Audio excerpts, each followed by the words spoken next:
¿Cómo está? Me llamo Juan Miedos. Mucho excelente. El Streamo. That's right. So basically, Fears said, "Hi, how are you? I'm John Fears, and excellent stream." That's basically what I said. Fears, audience, Fears. Coffee first. In my Chucky cup. Now we're talking. I haven't used my Chucky cup in quite a while, so I just thought I would use it. And, you know, I've got the horror aspect. Horror.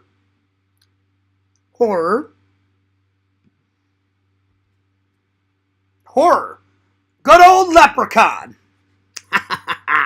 Speaking of Leprechaun, we got tons of holidays coming up. We got 3 holidays coming up. We got Groundhog's Day. We got Valentine's Day.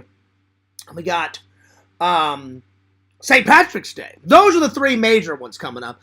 There's a couple in between, like Martin Luther King Day and I think Washington's birthday and shit like that, but we will get to them, and I will change the thumbnails appropriately as we do. I'll be honest, there's not many holidays where I get to post. Oh, sorry. A blueberry almost popped out of my mouth. Sorry about that. There's not too many months where there's no holidays. And I get to post Fears, images. So enjoy the Fears images while you can, my friends. Let's open up the chat. I'll be honest, I'm almost done. I'm almost done organizing Fears Man 26. There's a lot more movies there than I thought. I definitely have way more videos on Fears Man 26 than I do on Fears vlogs. I probably have maybe 900 videos. On Fears Man 26, I have well over 1,000 videos. Probably because I've had Fears Man 26 for so long, and I didn't expect that many. I had forgot that I had made that much footage, and I'm organizing it. So, like, every trailer reaction, I'm putting in trailer reactions. Every interview I've ever done on Fears Man 26, I'm putting in an interview playlist. Every, Comic-Con vlog, I put in a little thing called Comic-Con footage in that playlist. Every short film, the short films, all the trailer reactions in the trailer reactions. So if I've missed one, I apologize, but I'm almost done organizing it. And then Fears vlogs, I've only got really 4 main things I do. Vlogs, streaming, video game streaming, and then interviews sometimes. So that'll be like the 4 playlists that I do on that. Really, if I'm being honest, it's just I have I think I only have 4. I've got my favorite videos on Fears vlogs that I save, then vlogs, then gaming streams, and then podcast streams. So I've just started to put those in their thing. So it's going to take a while to get Fears vlogs, but I may not start from the beginning. I may just start from now, but Fears Man 26, I really care about. So I'm starting from the beginning and working my way forward. Before I open the chat, bear with me. I feel a whole lot better today. Yesterday, I puked twice, but I did not get off that couch except to shit or take a piss or vomit. I was deathly ill. I don't even know what I ate. I barely ate anything yesterday, but I was feeling under the weather. I appreciate everybody in the Discord saying they hope they feel better, or I hope you feel better, Fears. And someone's calling now. It's probably some idiot troll. Give me 1 second. I forgot to turn off my phone, so that's on me. Oh, it's Dragon. I missed his call, though. I missed his call. Dragon was calling me. So I'll have to call him back. I turned off my phone, so no idiot trolls will call. They probably will anyway, and leave me some stupid voicemail like that they always do. Anyway, I must apologize. I was not feeling good at all. I don't know what I ate. I don't think I ate anything. I think it was just a random attack. You know, I get random attacks sometimes. Of course, Quentin, you know, had to put in his bullshit 2 cents. I hate that motherfucker. I swear, one day, I wish someone would just beat the shit out of him. Either I will beat the shit out of him, or someone in California, because that stupid motherfucker lives in California. One of these days, he's going to say the wrong thing to me, and I'll just kick the shit out of him. Or somebody. He'll say the wrong... He needs to get the shit kicked out of him. He's such a pussy-fied anime bullshit with an 11-year-old haircut. Wussy. If he honestly got the shit kicked out of him, I mean, like, to a bloody fucking pulp, he would never mess with anyone. He's all talk, Quentin. I'm about action. Because he fights fair. I would just take a brick and throw it at his dumb fucking head. And he's like, oh my god, Fears, you're taking off, you know, the first, you know, Monday, you know, of the new year. Well, if I wasn't sick, you motherfucker, I would be at work because I like to work. But if I feel like absolute garbage, I'm not going to be able to perform the best of my ability. And he has no idea what it feels like to have Crohn's. Nobody does until you have it. I mean, I don't make this shit up. If I don't feel good, I don't fucking feel good, you know? So, I don't know what to tell people. It's just, whenever I don't feel good, I don't feel good.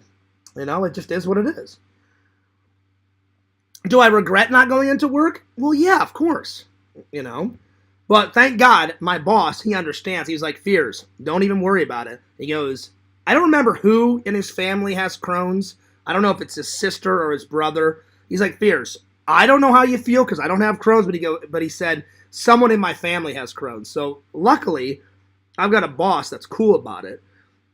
And I try to minimize the attacks, you know, that I have. Sometimes I can prevent it by not eating certain foods. This one, I barely ate anything yesterday. I had a peanut butter and jelly sandwich with some chips and for lunch. And then I had 2 eggs and some orange juice for breakfast. And I skipped dinner because I was feeling like absolute garbage. All I had was plenty of fluids last night because, you know, even though I feel like crap, you have to stay hydrated, you know. So I had a couple of bottles of water. And then all day today, I pretty much just flushed everything out of my system. And now I feel fine. But it took about till 2 or 3 hours ago. I started feeling good around 1 o'clock in the afternoon. I took some Tums, I took some Pepto-Bismol, and then last night I took my Crohn's medicine, and thank God I started feeling better. And I went out and did some errands and shit like that. But it's like people are like, oh, Fears just probably made it up. I don't make it up. That's what Quentin thinks. That's how fucking stupid he is. If I can work, I'm going to go into work. I'll be honest, I get sick and tired of people thinking that I lie all the time. It drives me nuts sometimes.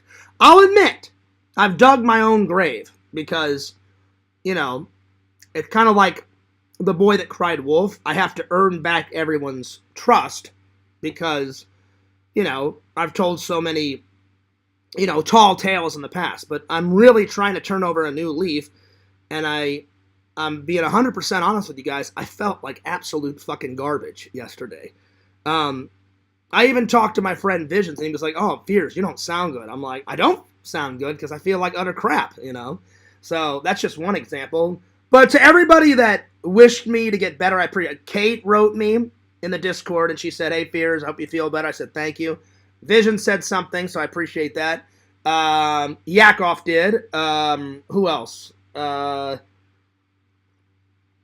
I don't really know him that well, but Mars, M-A-R-S, he's in the Discord.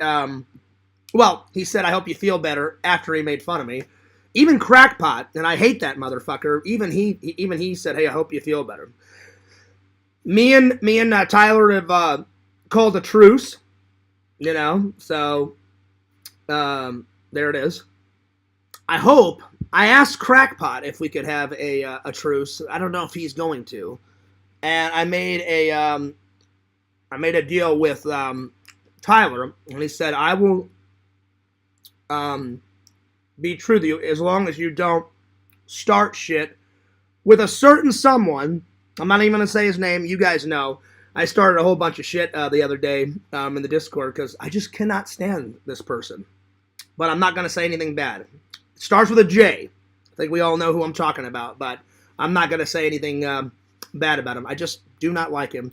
So he said, Fears, if you don't start shit in there or talk bad about him or just start anything, then I'll keep my side of the bargain. So I said, fair enough.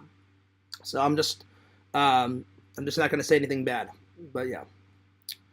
So anyway, I just wanted to get all that out of the way before I open up the chat. But I promise I was not making it up. I felt like utter garbage. And you know, I don't know what else to say. I just, thank God I feel better now because I was feeling pretty bad. Anyway, what else? Well, after I started feeling good, I went out and I finally I paid my rent today. So there you are. I paid some other bills, and then shout out to Lantern and to Walter. I was just gonna send Lantern a autograph. But Walter found out that I was going to send Lantern one, and he said, hey, Fierce, I would love one. I said, hey, not a problem, man. So today I went to the post office, and I took Vision's advice. I got the real skinny envelopes. I got them a couple days ago, but I finished writing on them the other, not last night, the night before, but the night before I got sick. So I had everything. So Lantern, Walter, they're on the way. I took them today. They said they should get it there in like 2 or 3 days. So just keep looking out for them. So I got that done. I took a whole bunch of movies that I didn't need anymore. Bunch of DVDs to Goodwill so other people can enjoy them. Like my mom got me the big stack of Blu-rays, the whole series of The Big Bang Theory. So that opened up a lot of space on my shelf to put new Blu-rays and new TV shows and all that crap. I accidentally bought 2 of the same things. So I took some of the duplicates by accident. I bought them by accident off this. Took those. I only kept 1. Like the other day, I bought 2 of these. And so I kept 1 and took the other one back. So yeah. So I got that. Grocery shopping got done. I just needed a few things. What else did I do? I went to the gym off camera. Ran for 35 minutes. I tried to go live, but the internet has been shit at the gym all day and shit here. Before I went live here, I tried to go live about an hour ago. And I lost power because of the storm. It's storming out. So if the stream cuts out, I apologize. I lost power an hour ago for 5 minutes. So I almost didn't stream today. So, but that was an hour ago. So I'm hoping that my internet doesn't cut out or the power doesn't cut out again. It went out about an hour ago for about 5 minutes. And I was like, oh shit. I'm like, I don't know if there's going to be another live. But the storm has calmed down. It was pretty intense about an hour ago. Pouring down, tons of rain, going fucking ballistic. Now it's just kind of drizzling outside, so I'm pretty sure the storm is either over or almost over. Anyway, I cannot wait to go to another con. Jeff texted me, not yesterday, but the day before. He said, hey man, I haven't seen you in a while. The last time I hung out with Jeff was when he went with me to Disney on my birthday last October. So it's been a minute. We've chatted, and he called me and wished me Merry Christmas, and he called me on Christmas Eve and texted me, and I got to talk to my mom and my brothers. And by the way, speaking of Christmas, my mom loved all of her presents that I got her, Enzo went fucking ballistic, you know. My mom sent some videos. So Enzo is going to be making a cameo in the Christmas vlog whenever I get it up. My mom filmed, and I showed you guys some of those.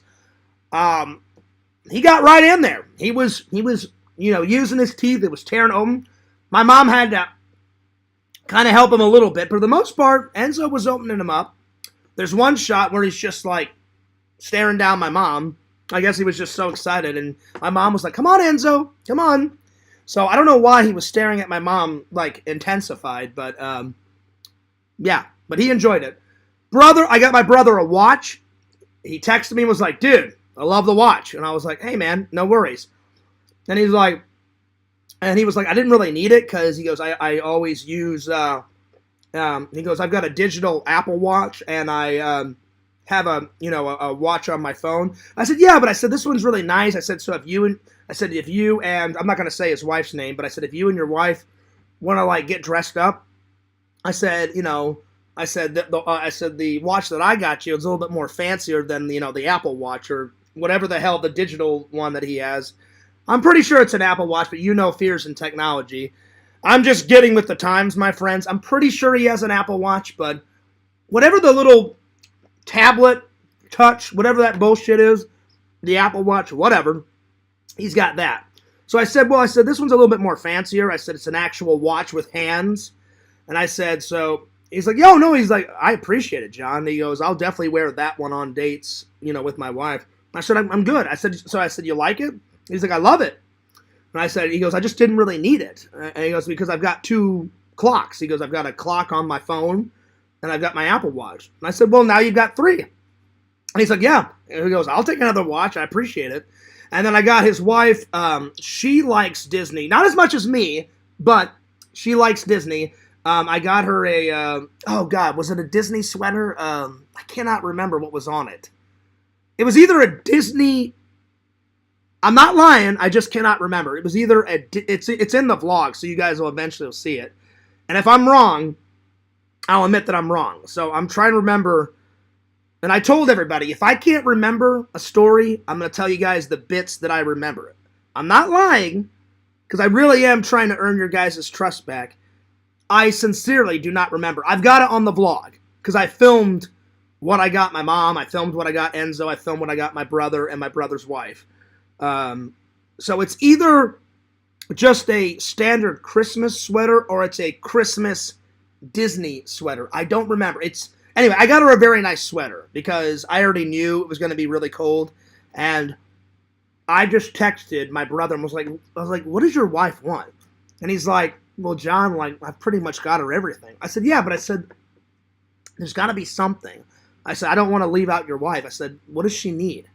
And he's like, well, her, she's like, a lot of girls get cold, especially in Missouri. And then he told me how many inches of snow they got. I said, well, does she like Christmas sweaters or like a Disney? He goes, yeah. He goes, either get her a Disney Christmas sweater. She loves sweaters with a theme. And I said, okay. I said, that'll work. And so shout out to my brother for helping me out because I was like, I don't know. I'm like, it's your wife. I'm like, I don't know what she wants. I mean, we get along. She's wonderful. She's wonderful. I'm like, I don't know what she likes.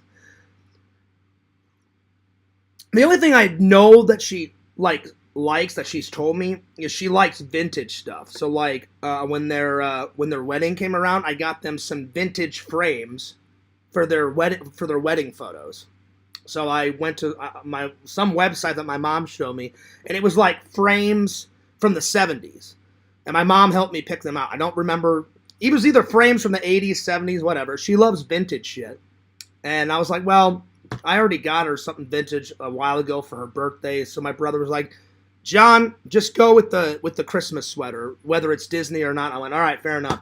So you guys will see what type of sweater I got her. I got her a sweater. I just cannot remember what was on the sweater. I think it was Disney themed, but if I'm wrong, I apologize. There's something on the front. I don't remember. Anyway, getting back to this, me and Jeff talked, not yesterday because I was sick, the day before, and he said, Fears, he goes, are you coming to the January 11th con? I said, as far as I know, I said, I haven't got anything going on. I said, maybe I'll go to church first and then hop on over because the con goes all through the day. But I was supposed to hang out with LC yesterday, And I even texted LC, gave him a call. So if anyone thinks that I'm lying and that I faked that I was sick, you can talk to LC, because I called him and said, hey, man, I would call. I said, I told him, I said, hey, man, I said I would come over, but I said I'm feeling like utter fucking garbage. And he was like, oh, yeah. He's like, you don't sound good, Fears. I said, I'm like, I don't sound good. I don't feel good. And he was like, yeah, man, no worries. He's like, we'll do it another day. Randall called me and said, hey, are you, I was supposed to hang out with Randall sometime this week. And I was like, Randall, if I feel better in the upcoming week, I'll hang out. Because Randall, we didn't get to celebrate Christmas at all, because he doesn't really celebrate his birthday or Christmas or anything. But me and Randall kind of bends the rules a little bit. He's like, Fears, I don't mind if you just give me a gift because we're friends. He goes, that'll get around it. He goes, and for my birthday, just take me out to dinner, because then it's not a birthday dinner. So next time I go visit Randall, which hopefully will be in about a week or two, I'm going to take him out to dinner for his birthday, and then I already know what he wants for Christmas, but because he said, buy me a gift post-Christmas, because then it's not a Christmas gift, because I don't want to get him in trouble at his church or his religion or, whatever. So I know what he wants. He already told me. He wants some special deck of cards from that Florida magic shop that me and Randall went to in a past vlog, like, years ago, like, way before all that COVID shit happened. I think, like, right as my relationship was ending with my ex, like November, December of 2019, me and Randall went to that magic shop. It's like on the beachfront. It's like, if this yellow paper is the beach, it's like called Beach Street, and it's right near the beach, and it's the Daytona Magic Shop, or whatever the hell Randall said. It's like on a street with tons of shops and shit, and I'm like, oh yeah, Randall, I'm like, we'll go there, and I'm like, what, so it's just a deck of cards? And he's like, well, Fears, it's a special deck of cards. And I was like, okay. I'm like, I can do that. And then he's like, what do you want? I told him I love that that biographical movie with Clint Eastwood in it. He plays the real life person, Frank Morse, Frank Morse and those other two guys successfully escaped from Alcatraz. And Clint Eastwood portrays a real guy, and he plays one of the inmates. There was 3 guys that successfully escaped Alcatraz. Nobody knows if they made it to the shore. They either drowned in the bay, or they successfully made it to land, and then they've been hiding out all these years. I almost guarantee you they probably drowned in the bay, but they successfully escaped Alcatraz. And I said, Randall, I said, I love that fucking movie. I said, it's called Escape from Alcatraz. I said, me and my dad used to watch it all the time. I said, when I was younger, me, my dad, my brother, and my mom, we were in California, I said, and we were visiting San Francisco. I said, I begged my dad to see 2 things. And I didn't care what else we did, but when we were in San Francisco when I was real young, I wanted to see the Mrs. Doubtfire house, so we got to see that. And then I said, Dad, I said, you know that movie, Escape from Alcatraz, that you and me and my brother watched? He goes, yeah. I said, can we go to the island and see the prison? My dad's like, oh yeah. He's like, you got to do that. We're in San Francisco. Yeah, we'll do that. And I was like, oh, sweet. So we saw a lot of shit in San Francisco, but I was like, got to get those 2 things done. And I'll tell you guys more about that story later. Anyway, like I was saying, when me and Jeff were talking, if you guys want to come, I'm trying to get through all these updates, and then I'll open up the chat. I promise I'll open up the chat here in a minute. January 11th, Fort Myers Collectors Fest, Toy Con. All day from 9 to 4. I believe it's 9 to 4.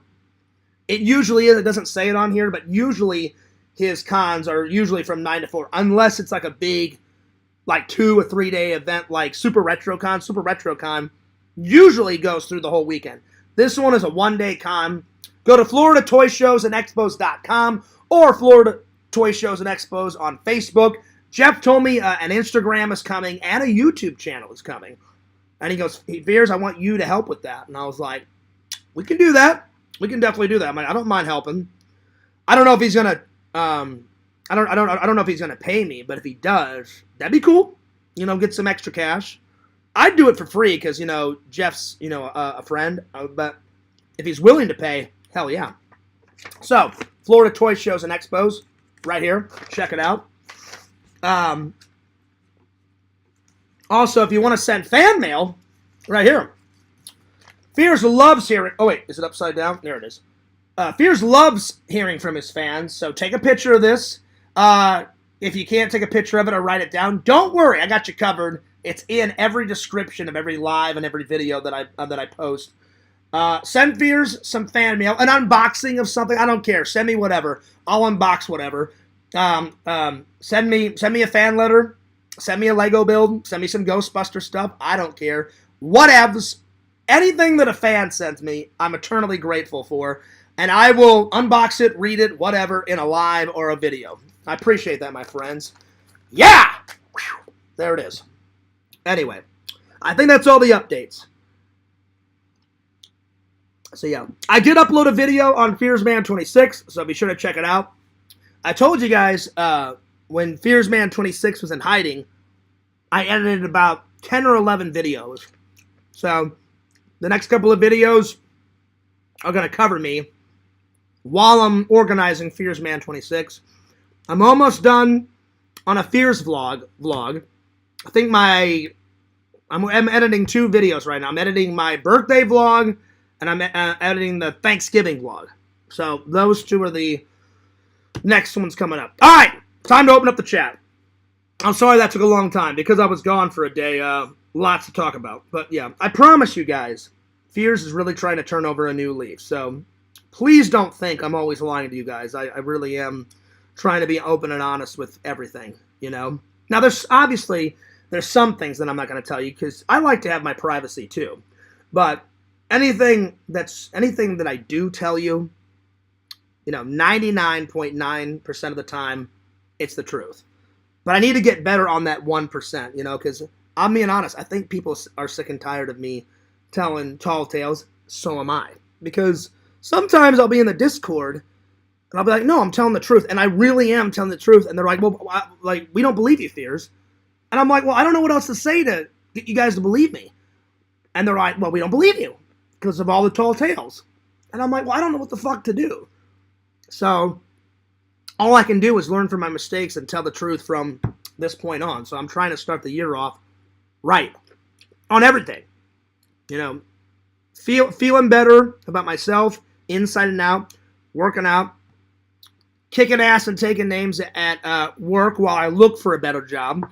The minute I find a better job, I'm going to put in my 2 weeks at the factory and say, thank you very much. It's been great working here because now I've been there with the new year, 4 years. So I have a lot of experience. So if that experience will lead to a better job in the future, great.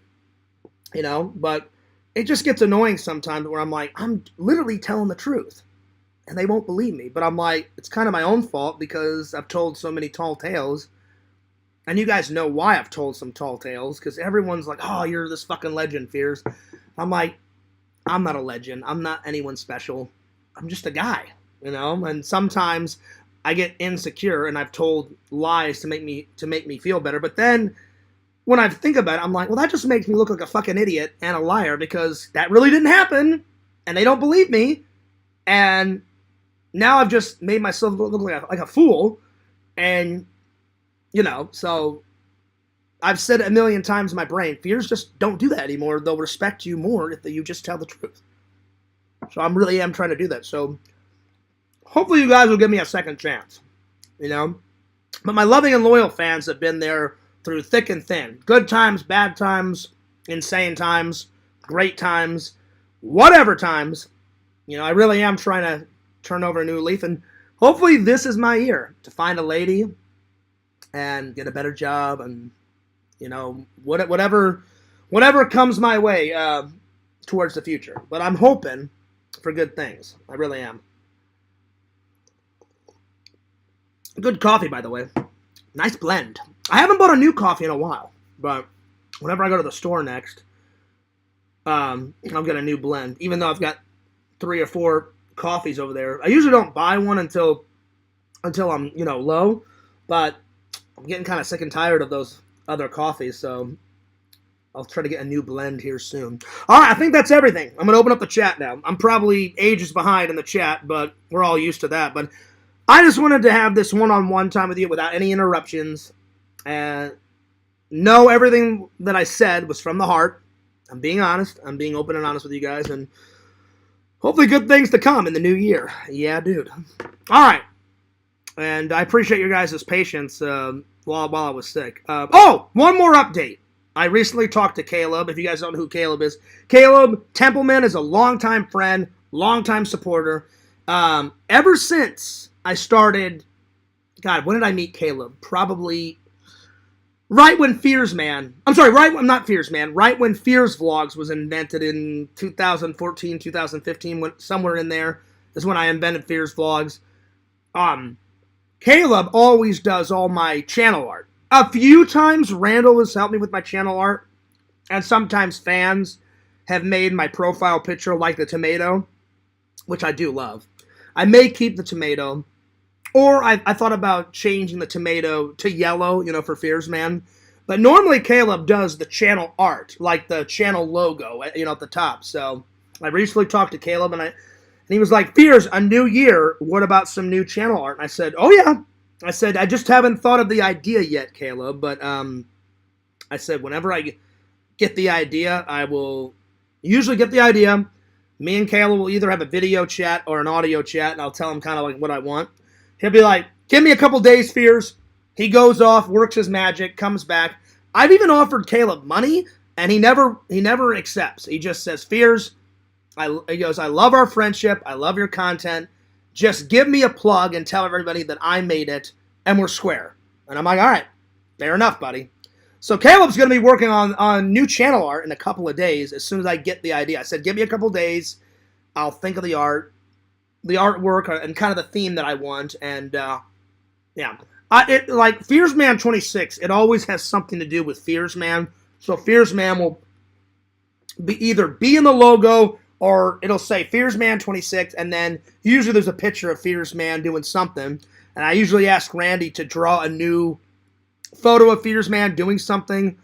And then normally Fears Vlogs is either a real life picture of me in the logo, or like what I have up right now. I have a cartoon version of me. And then like the last time I said Caleb, I said, since my last name is Fears, I said, this time I want the background to be like kind of like a horror movie. So he wrote Fears Vlogs in red, and it was all jagged, and he put like a red glow around me with a black background. I was like, hey man, that's fucking perfect, dude. I'm like, perfect. So I don't know what the theme is going to be this year, but I try to change it like once a year or once every 2 years. And Caleb's always, so he's raring to go. I said, give me a couple days, and I'll get some channel art going. So anyway, now I'm going to open up the chat, because that's everything. So I'm sorry that I had a bunch of updates, but I just wanted to have this one-on-one with you guys. But anyway, all right, there we go. I've opened up the chat. Here we go. So he's raring to go. I said, there we go. Cool beans. All right, here we go. Okay, so not too many comments. I thought there'd be tons and tons of comments, and I'd be way behind, but not too many. All right, here we go. Let's see. Yo, N4. He says, what day is Fears Day? I don't know what you're on about. What are you talking about? So yeah, let's schedule Fears Day for June 28th, maybe mid-year. Give the fans something to look forward to, like an actual day. I don't know about all that, I mean, I think every day I hang out with you guys, so I don't think we need an official day. Walter says, yo! Walter, I appreciate you. If you guys didn't know in the Discord, Walter put up Fears Vlog stickers everywhere, all around his work. Walter, I haven't yet, but I'm going to Instagram 2 pictures. The other picture I could not upload because I don't want to give away where he works. But Walter, I appreciate you. You throwing the Fears name out there, getting the Getting the name out there, buddy. I appreciate that. So, Walter, I'm sure you heard, but I sent off your autograph today and Lantern's. Give it like 2 or 3 days. It should be there, my friend, you know, and I hope you enjoy it. And Lantern, I hope you enjoy yours. So, hell yeah. Speaking of fan mail, Walter wrote me before the show and said, hey, Fears, I'm going to send you something soon. And I was like, sweet. Awesome. Cannot wait, buddy. So don't tell me. Don't give me any hints, Walter. But I cannot wait to open it, my friend. Hell yeah. So I don't care what it is. Send me whatever you want. Anything. That doesn't go just for Walter. Just anyone. Send me whatever you want. I'll do an unboxing. I'll do a little read. I'll do a little Lego build. Just none of these. None of this fucking shit.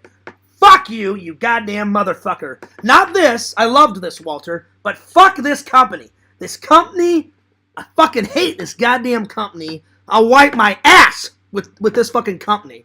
This is great. That fucking company sucks. So hell yeah. Ew! So there it is. Cheers, buddy. Anyway. I'm looking forward to it, Walter. So he said he's going to send me something too soon. So I can't wait.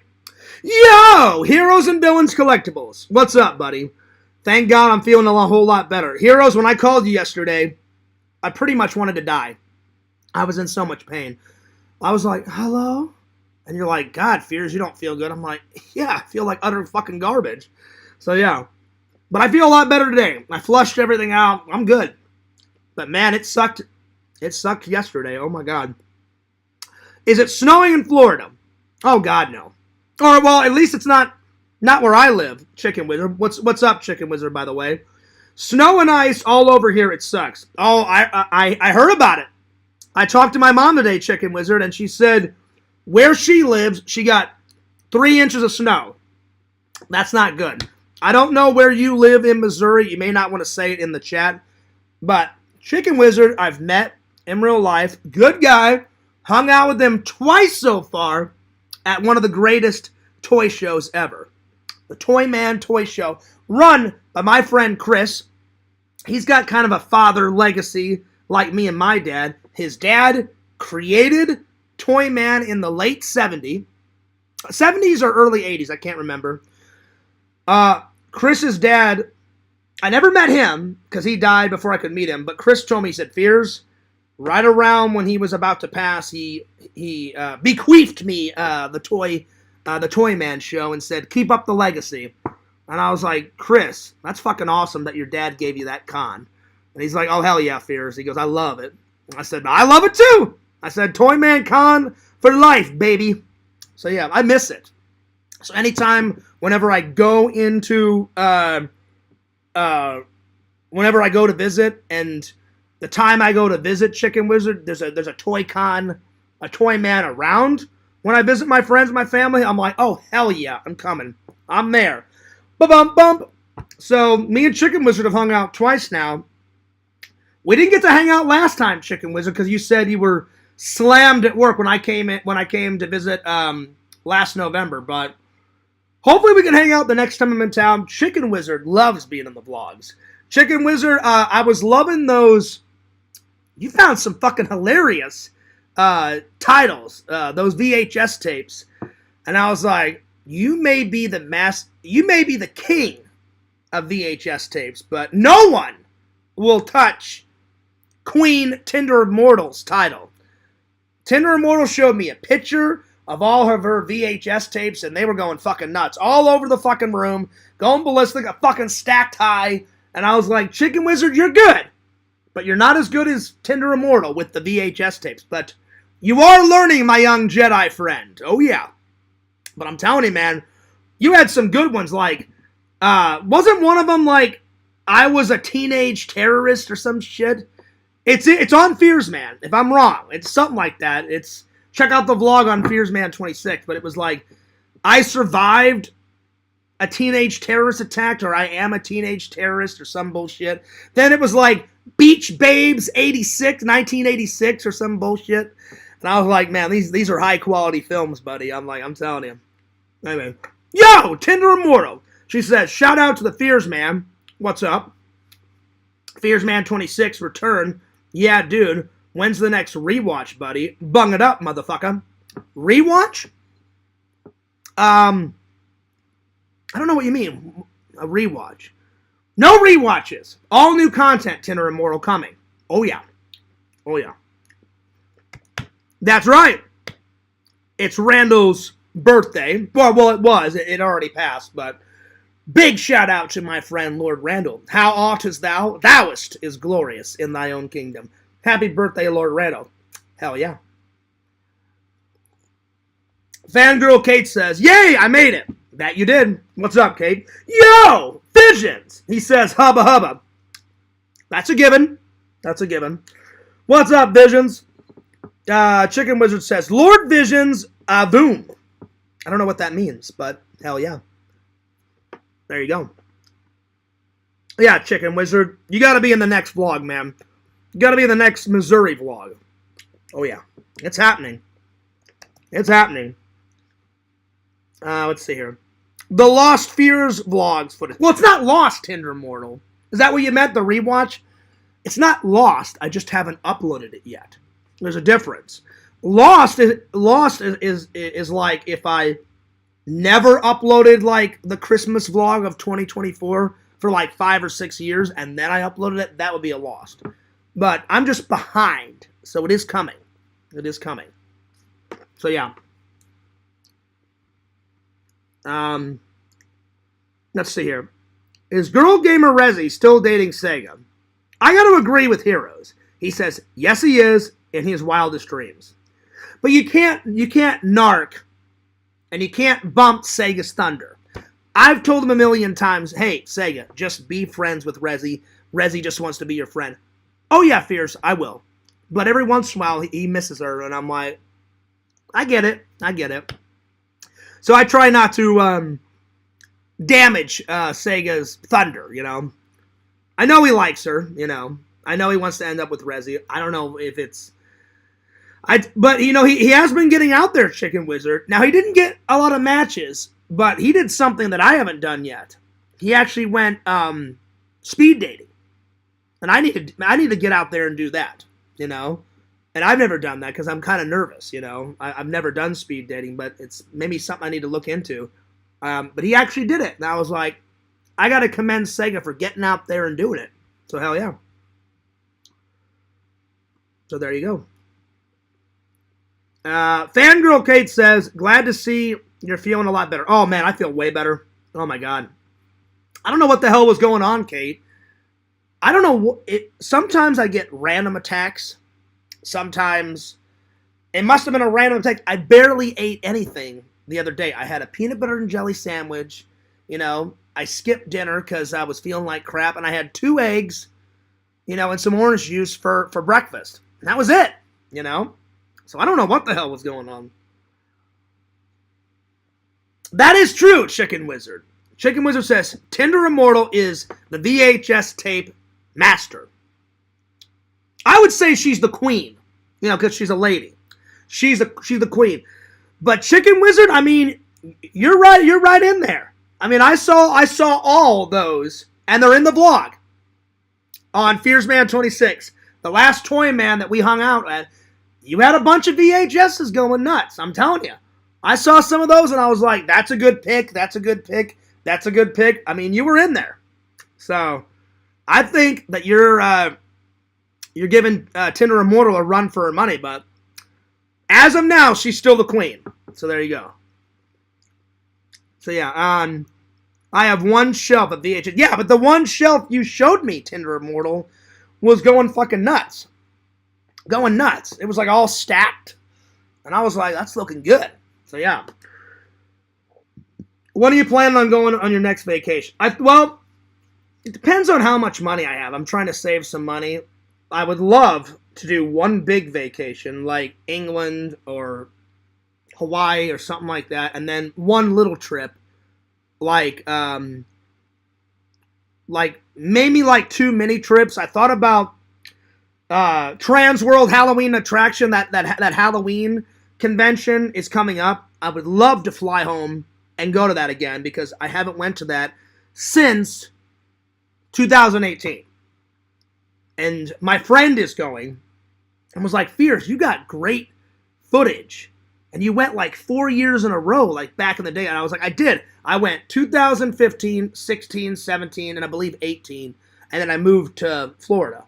And he was like, well, it's coming up, man. You want to go? And I was like, that is tempting. So I may have to go to Missouri, do a little mini trip, like hang out with my mom for like 2 or 3 days, and then go to the Trans World Halloween attraction for like 4 days. So that may be a mini trip.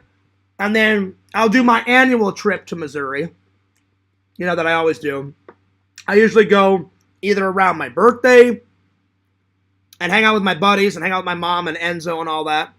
Or I may come in the summertime, because me and my mom loved hanging out together on the 4th of July. That was a lot of fun.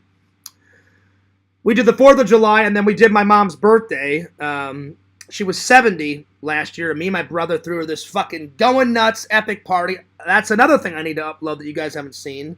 And I didn't get a lot of footage, because I was hanging out with my family, but I got some footage for you guys, but I'm on it. Don't worry. So, I don't know when I'm going to take my big one, Tinder Immortal, but I've got some. I didn't use all of my vacation last year. Last year I took 3 trips. 2 that I wanted to do. Unfortunately, the first one I took was last January for my grandma's passing. Speaking of which, last night, for all the people that do follow me on Instagram, it's been a year since my grandma passed, so I uploaded a picture of my grandma. I uploaded her obituary picture. The little card that you get that says nice things on the back about my grandma, and it said, Grandma Fears born, this and died on this. And so I just wrote a little nice little something. I don't remember exactly. I wrote, I miss you, Grandma. I miss our walks. I miss our talks, but I'll never forget you. Love you so much. Grandma Fears from John. And I uploaded it. And a bunch of people on my Facebook said, sorry for your loss. And I said, thank you.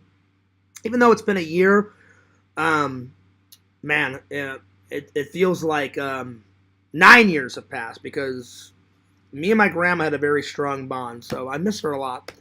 And then this September will be my dad's anniversary of passing. And so 1 year for my grandma passing, and it'll be 3 years for my dad. So, yeah.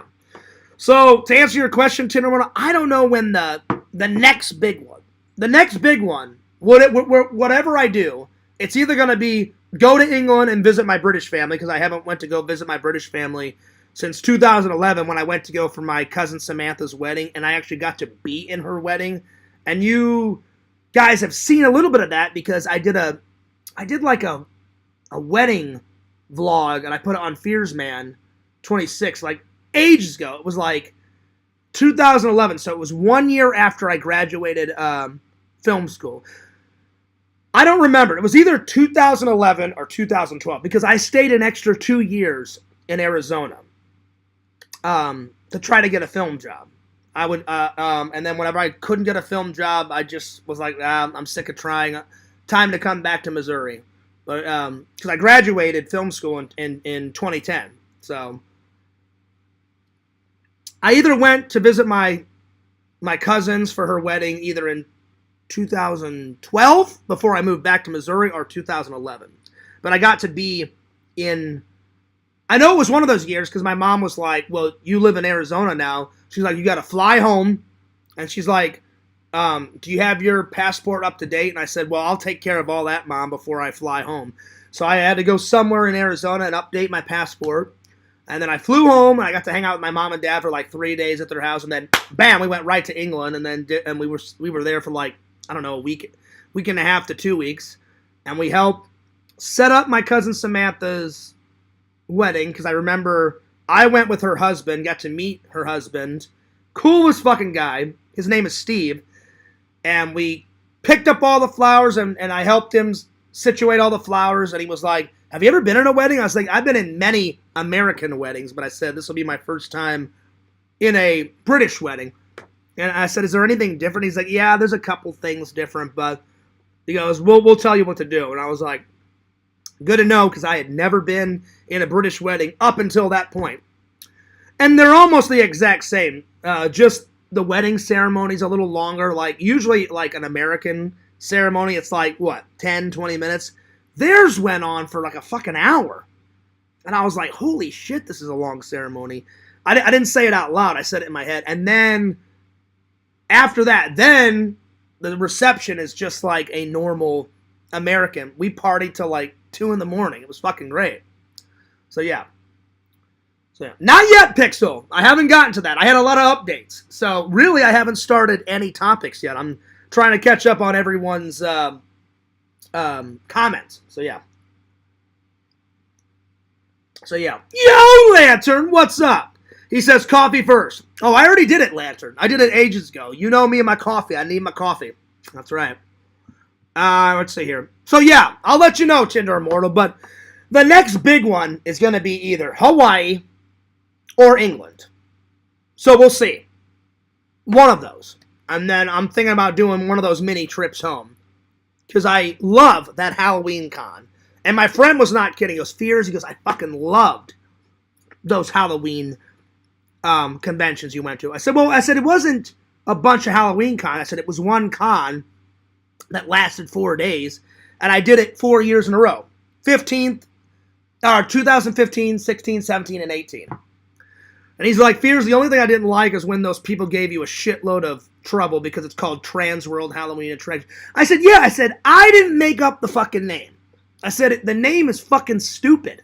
If they would have just called it Halloween and Attractions, great. Because it's all about fucking Halloween. All the trolls were like, Fears, are you a transvestite? Do you like trannies? Are you a tranny? Are you having tranny sex? And I'm like, oh, you fucking morons. I hated that shit. I'm like, I have nothing against anyone. I don't care if you're blue, black, white, polka dots on your face, your ass is brown, whatever. You're trans, homosexual, heterosexual, whatevs. I'm cool with everybody. If you're cool with me, I'm cool with you. But, oh man, they gave me so much hell. Oh my god, did you hear? Fears is a tranny. Oh my god. And I'm like, no, you're a fucking idiot. No, I'm not. I love Halloween. So, oh my god. It was nuts. It was nuts. So I told my friend, I said, that's the only problem I see with that. I said, I wouldn't want to go to that con again. And then all that bullshit starts up again. If I did go, I would just leave out the word Trans World. I would just name all the videos Halloween and Attractions.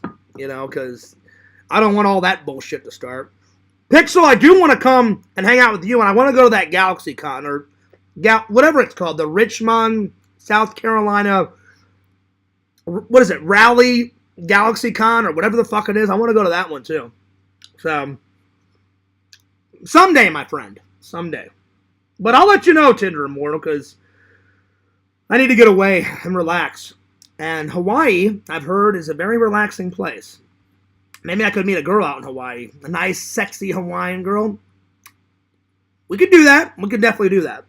Or I go to England and I meet some hot-ass British chick, Kind of like what my dad did. He met a British lady. If it worked for my dad, maybe it could work for me, And I've heard the story of how my dad and my mom met a million times. It's a beautiful story, by the way. I've told you guys it. My dad was in the army doing his military training. Him and his buddies went out for a night on the town. And one of his buddies said, I don't know if this disco, because it was the 70s, late 70s. They didn't call clubs back then. They called them disco or discotheques. And my dad said, one of his buddies was like, hey, John, I don't know if this disco's worth it. He goes, what if we get in there and there's no one in there? And my mom met up with some girlfriends because she was on vacation in Italy. And it was my mom, one of my mom's brothers, and one of my mom's girlfriends came with my mom. And then my grandma, my grandma Sheila, which is my British grandma, came. And my mom was staying with her friends, and they were in line. My dad kind of noticed her, like, ooh, who's that? And my dad looked at his friend and said, well, I'll go in, I'll buy a ticket, and I'll see if it's worth it. My dad goes in. There's shitloads of people in the disco. And he comes out, and he goes, oh, yeah, there's lots of people in there. It's worth it. And his friends were like, oh, sweet. Now, I'm just giving you guys the 10-second version. I don't remember what they said, but I'm kind of giving you the vibe of what my dad told me because I've heard the story so many times. But I don't want to have the story go on forever. He goes in and immediately he ditches his friends. My dad's like, peace. And his friends are like, where are you going? He goes, you see that chick over there? Yeah. I'd be an idiot not to go over there and not talk to that lady. Like, they're like, who? And he's like, that lady over there. Thank God he did, or me and my brother would never be born. And then my mom kind of noticed him, and she kind of did the same thing. She was like, if that guy, like she looked at her girlfriend and said, if that guy comes to talk to me, I'm definitely going to go talk to him, and you guys are on your own. And they're like, what? So my dad went over there and was like, hey, could I buy you a drink? Would you like to dance? They talked all night, hung out all night, danced the night away, and my dad said, can I walk you, home to your hotel? And she said, sure. And this was in Italy. I don't know what hotel. My dad escorted my mom back to her hotel. He was a gentleman, just like me. And the bar at her hotel was still open. He goes, well, hey, do you still want to hang out? And my mom was like, yeah. They talked to like 3 or 4 in the morning. And this is back in the 70s, so there was no cell phones. And my dad's like, hey, like, I'm really been enjoying it. He goes, I'm only here for like a week or two. And then my mom said, yeah, I'm only on vacation for like 3 weeks. And they pretty much hung out every day. My dad's like, I have to go to work and do all my training and all that for the Army and stuff. But once I'm done, let's totally hang out. At the end of that, my dad was like, well, I don't know what we do from here. My mom was like, well, why don't you give me your address? And I'll give you my number and my address. And so they wrote letters and talked on the phone for like a year. And then finally, my dad said, hey, next year I can pick wherever I want to do my training. My dad picked England. And they hung out every day for like a year. And then they got married. And then back then, if you married a foreigner, I don't think it's like that now. But back then, if you got married to a foreigner, you had to get married in their country. And then my mom had to come over and get married to my dad in America. You don't do that anymore. You just need one. But for some reason, I remember my dad telling me that. He goes, I had to get your mom a visa, and then your mom had to be like a U.S. citizen, and then she didn't want to give up her British citizenship, so your mom got dual citizenship, and blah, blah, blah. And I was like, I got you, Dad. I'm like, whatever. I'm like, if you can't remember all that crap, I said, the point is, you and Mom fell in love, which is fucking awesome, and eternal bliss. And my dad was like, hell yeah. But just think of it. If my dad did not have the balls to say, ooh, she's hot, I'm going to go check her out, I'm going to go ask her out, the Fears Man would not exist. That's like some Marty McFly shit, I'm telling you, that's like total Marty McFly. Plus, I always love their story because people don't meet their significant other like that anymore. It's always like, hey, where'd you meet your lady? Oh, yeah, I got trashed at the bar, and I met her at the bar. Or, oh, yeah, I met her on a dating profile or a dating website. Or, oh, yeah, like, his sister hooked me up with her sister. It's always some bullshit like that. It's not like a romantic story like how my mom and dad, they wrote letters for a year. A year! Across continents. That shit doesn't happen anymore. So, yeah. I wish something like that would happen to me. I would gladly put in the work. If some hot British chick was like, do you want to write letters? And I'd be like, oh yeah. Get on that romance shit. Hell yeah. Fears would write a mean letter, just like how my dad did. Put the old Fears charm on the ladies. The Fears charm always works. My dad taught me the Fears charm. My brother's got the Fears charm. I've got the Fears charm. It always works. Well, it almost always works, But that's a good story. So, anytime my mom talks about that, I'm like, Mom, you can tell me that story as many times as you want because I think that story is fucking cool. Before my dad died, my dad would tell it. So, yeah, that's a quick version. But there's other aspects that I left out, But that's the 10-second version. But, yeah.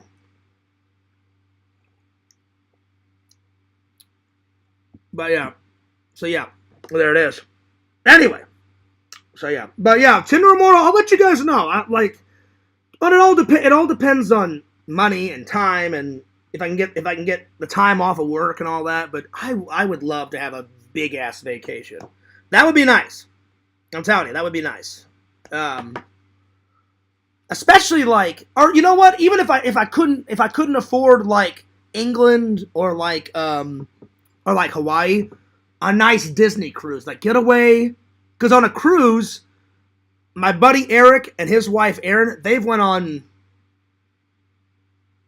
I don't want to say because I don't actually know. I know they've been on 2 for sure, but I know he's been on more than 2. But because they went on one cruise and ended horribly, but before Eric's stepdad died, Keith, I've told you guys that story. They were having a great time. They went to the Bahamas on a cruise, and when they were leaving the Bahamas to go to another island, because a cruise takes you all over the place. Unfortunately, Eric's stepdad passed away, so they had to end that cruise. But the next cruise they went on, I think it was him and his wife Erin, which I'm really good friends with Erin. She's like a sister to me because I met Eric in high school, and then like literally, Eric and Erin got together like right before homecoming. Because I remember Eric was like fucking excited. He's like, "Hey, Fierce, I'm taking Erin to homecoming, man." And I was like, "Hell yeah!" And I remember that because he's like, "Hey, you got a date, Fierce?" And I asked this girl Lindsay out, and she did the classic thing that girls always say. "Oh, I'll go with you, Fierce, but just as a friend." I'm like, "Oh, God, whatever." So I went with her as a friend, and I said, "Well, ain't I good enough?" I'm like, "How about we get together?" And she's like, "Oh, I've got a boyfriend." I was like, "Oh, well, I don't want to piss your boyfriend off." She's like, "No, no, no. Like, he knows that we've been friends, Fierce, since the 3rd grade," which we had. Me and Lindsay had been friends since the 3rd grade.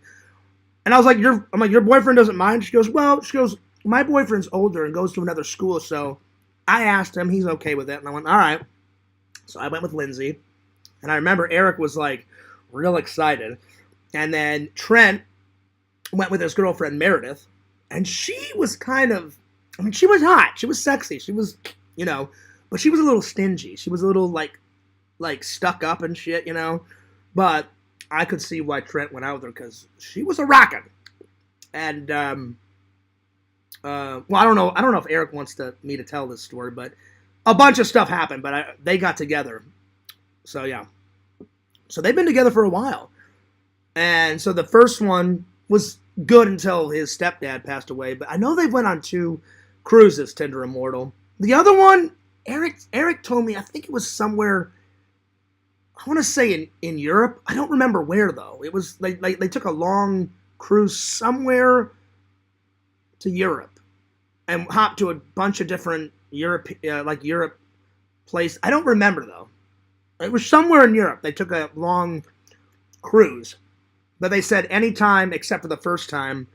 They've went on I want to say they've went on 3 or 4 cruises. I think somewhere around there. It's either 3 or it's either 4. And besides the first time with his stepdad passing away, he said, "Oh, Fierce, you got to do at least 1 cruise in your life. They're great." And I was like, "Are they really going nuts?" And he's like, "Oh, Fierce." He's like, "They got a workout facility. They got a pool on there." He goes, "Every night they serve you gourmet food." And I was like, "Oh, that's nice." And he's like, "They have different activities on and off the ship." He's like, "You get off the ship and they take you to different islands. And they take you to different stops and you stop at the port." And I was like, "That's cool." And I was like, "Where do you guys go?" And he's like, "Well, it's different for each cruise." And I was like, and I told him, I said, "Have you and Aaron ever did a Disney cruise?" And he goes, "Oh, yeah." So I know they've done at least 1 Disney cruise. And I was like, if I did a cruise, because I like Disney so much, it would definitely be a Disney cruise. So that'd be cool. I'm going to use the restroom real quick. I'll be right back. While I'm gone, study how epic Chucky is. I mean, look at this. Oh, my fucking God. Want to play? Not really, because you have a fucking knife right over here. So, yeah, I'll be right back.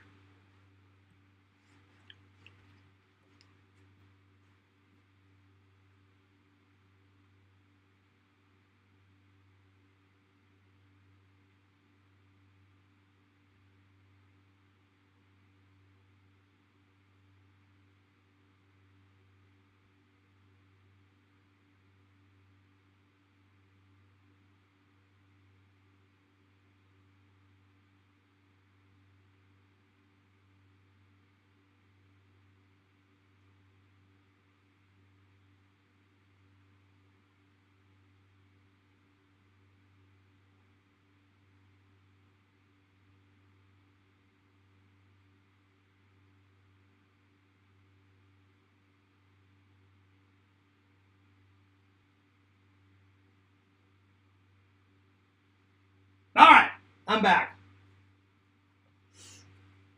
Well, I hope everybody's having a good night. I hope everyone's enjoying the chat. It's good to be back. You know, I was a little sick yesterday, but I missed hanging out with you guys. All right, Tinder Immortal says that instant interaction with speed dating would kind of be good for you because you can tell right off the bat if you have chemistry. This is true. This is very true. I'm just a little nervous. I'm a little rusty, Tinder Immortal. It's been quite a while, you know, since I've been with somebody. You know, and I don't even count the date with Carol or whatever the fuck that bitch's name was, because she was, in fact, a bitch. She was crazy. Like, oh, I'm so into sports. I love tennis. You suck at bowling. And I'm like, did I ever say I was like some master fucking bowler? I'm not a master fucking bowler. My highest score ever is 160.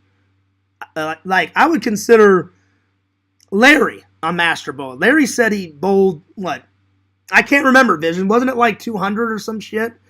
Visions and Larry have bowled way over 200. Because Visions told me his score. I forget what it was, Visions. It was 2-something. And Larry's was over 2-something. So, both of those guys would beat me at bowling.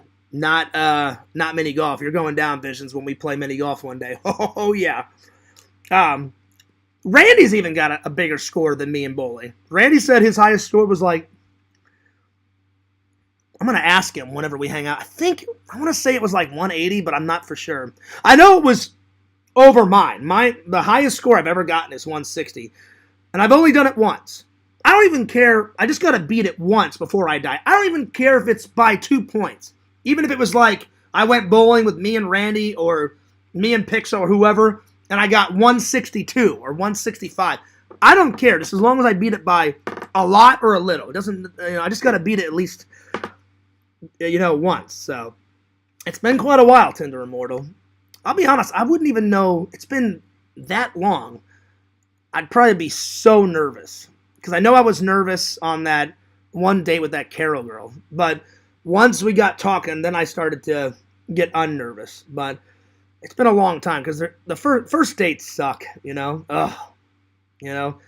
like you have to ask them a lot of questions. They ask you a lot of questions to see if you click, and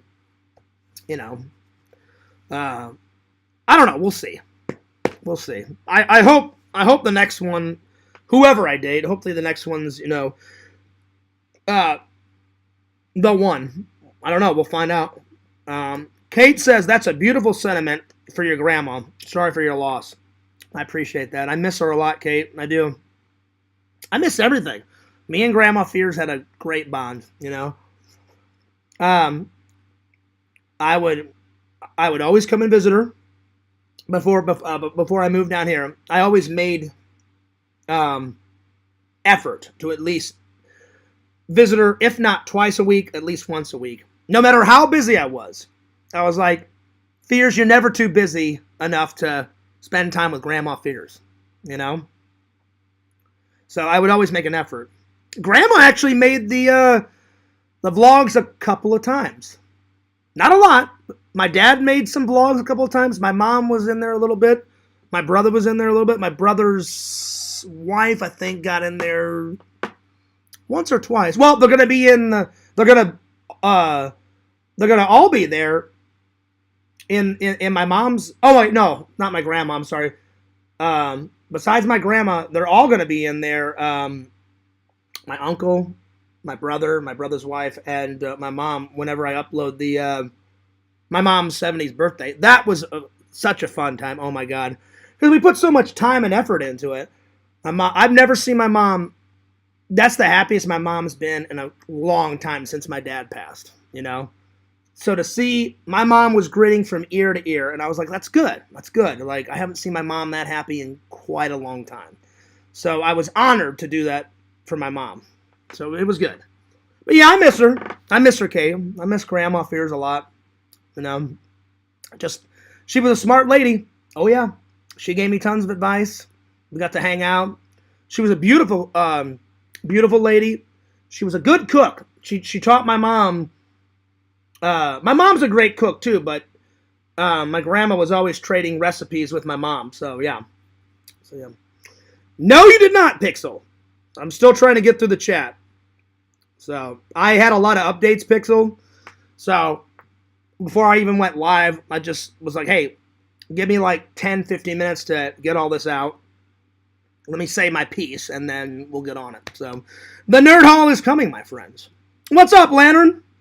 He says, yo, Fears. Shout out to the chat. Oh, howdy. I don't know why Lantern called Pixel a ghost. He says, oh, howdy, Ghost Pixel. Lantern, Pixel's still with us. He didn't die, so he's not a ghost. I don't know what the hell you're talking about. You know, he's still alive and well. Let's see here. Tindermoto says, did you have a MySpace page? Oh, I did. A long time ago. MySpace was like a crappy version of Facebook, Tindermoto, and this will show you how old I am. Facebook came out, I think, my sophomore year of college. And it blew me away, and I never looked back. I wouldn't even know. I guess my MySpace page is still up, but I don't remember my password. I've never looked at it since I made my Facebook. So maybe I should go to it and check it out. I don't remember, because it didn't always used to have music on it, Tinder Immortal. It used to be a crappy version of Facebook. And the reason why I think MySpace failed is because it would only give updates like maybe once or twice a year. Facebook updates itself every 20 to 30 minutes. That's why it's still popular, and that's why it's still going nuts. You know? Because they update it constantly. But for some reason, MySpace only updated here and there. Then to revamp it, then they changed it into a music page. And I didn't bother to put any music on it, because I was already into Facebook. But I'll definitely try to pull it up tonight before I go to work, because I'm feeling good enough to go to work. Thank God. But I'll have a look. Let's see. Lantern's going nuts. Pixel says 54321. Hell yeah. Pew. There you go. Oh, wow, Lantern, you're slacking. Pixel's doing your job. What the fuck? I'm just joking, Lantern. I'm not mad at you. He goes in and he says, do I make you... Wait. What the hell? What are you talking about, Randall? He goes in and he says, do I make you Randy baby? I don't know what the fuck you're on about, Randy. What the hell I gotta call Randy. I don't know what the hell he's talking about. Hang on. Let me call Randy on Facebook, because I don't know what the hell he's on about. I don't know what he's on about.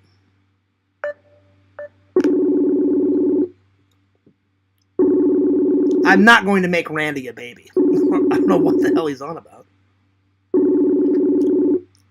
Randy's kooky like that sometimes. I don't know what the hell he's on about.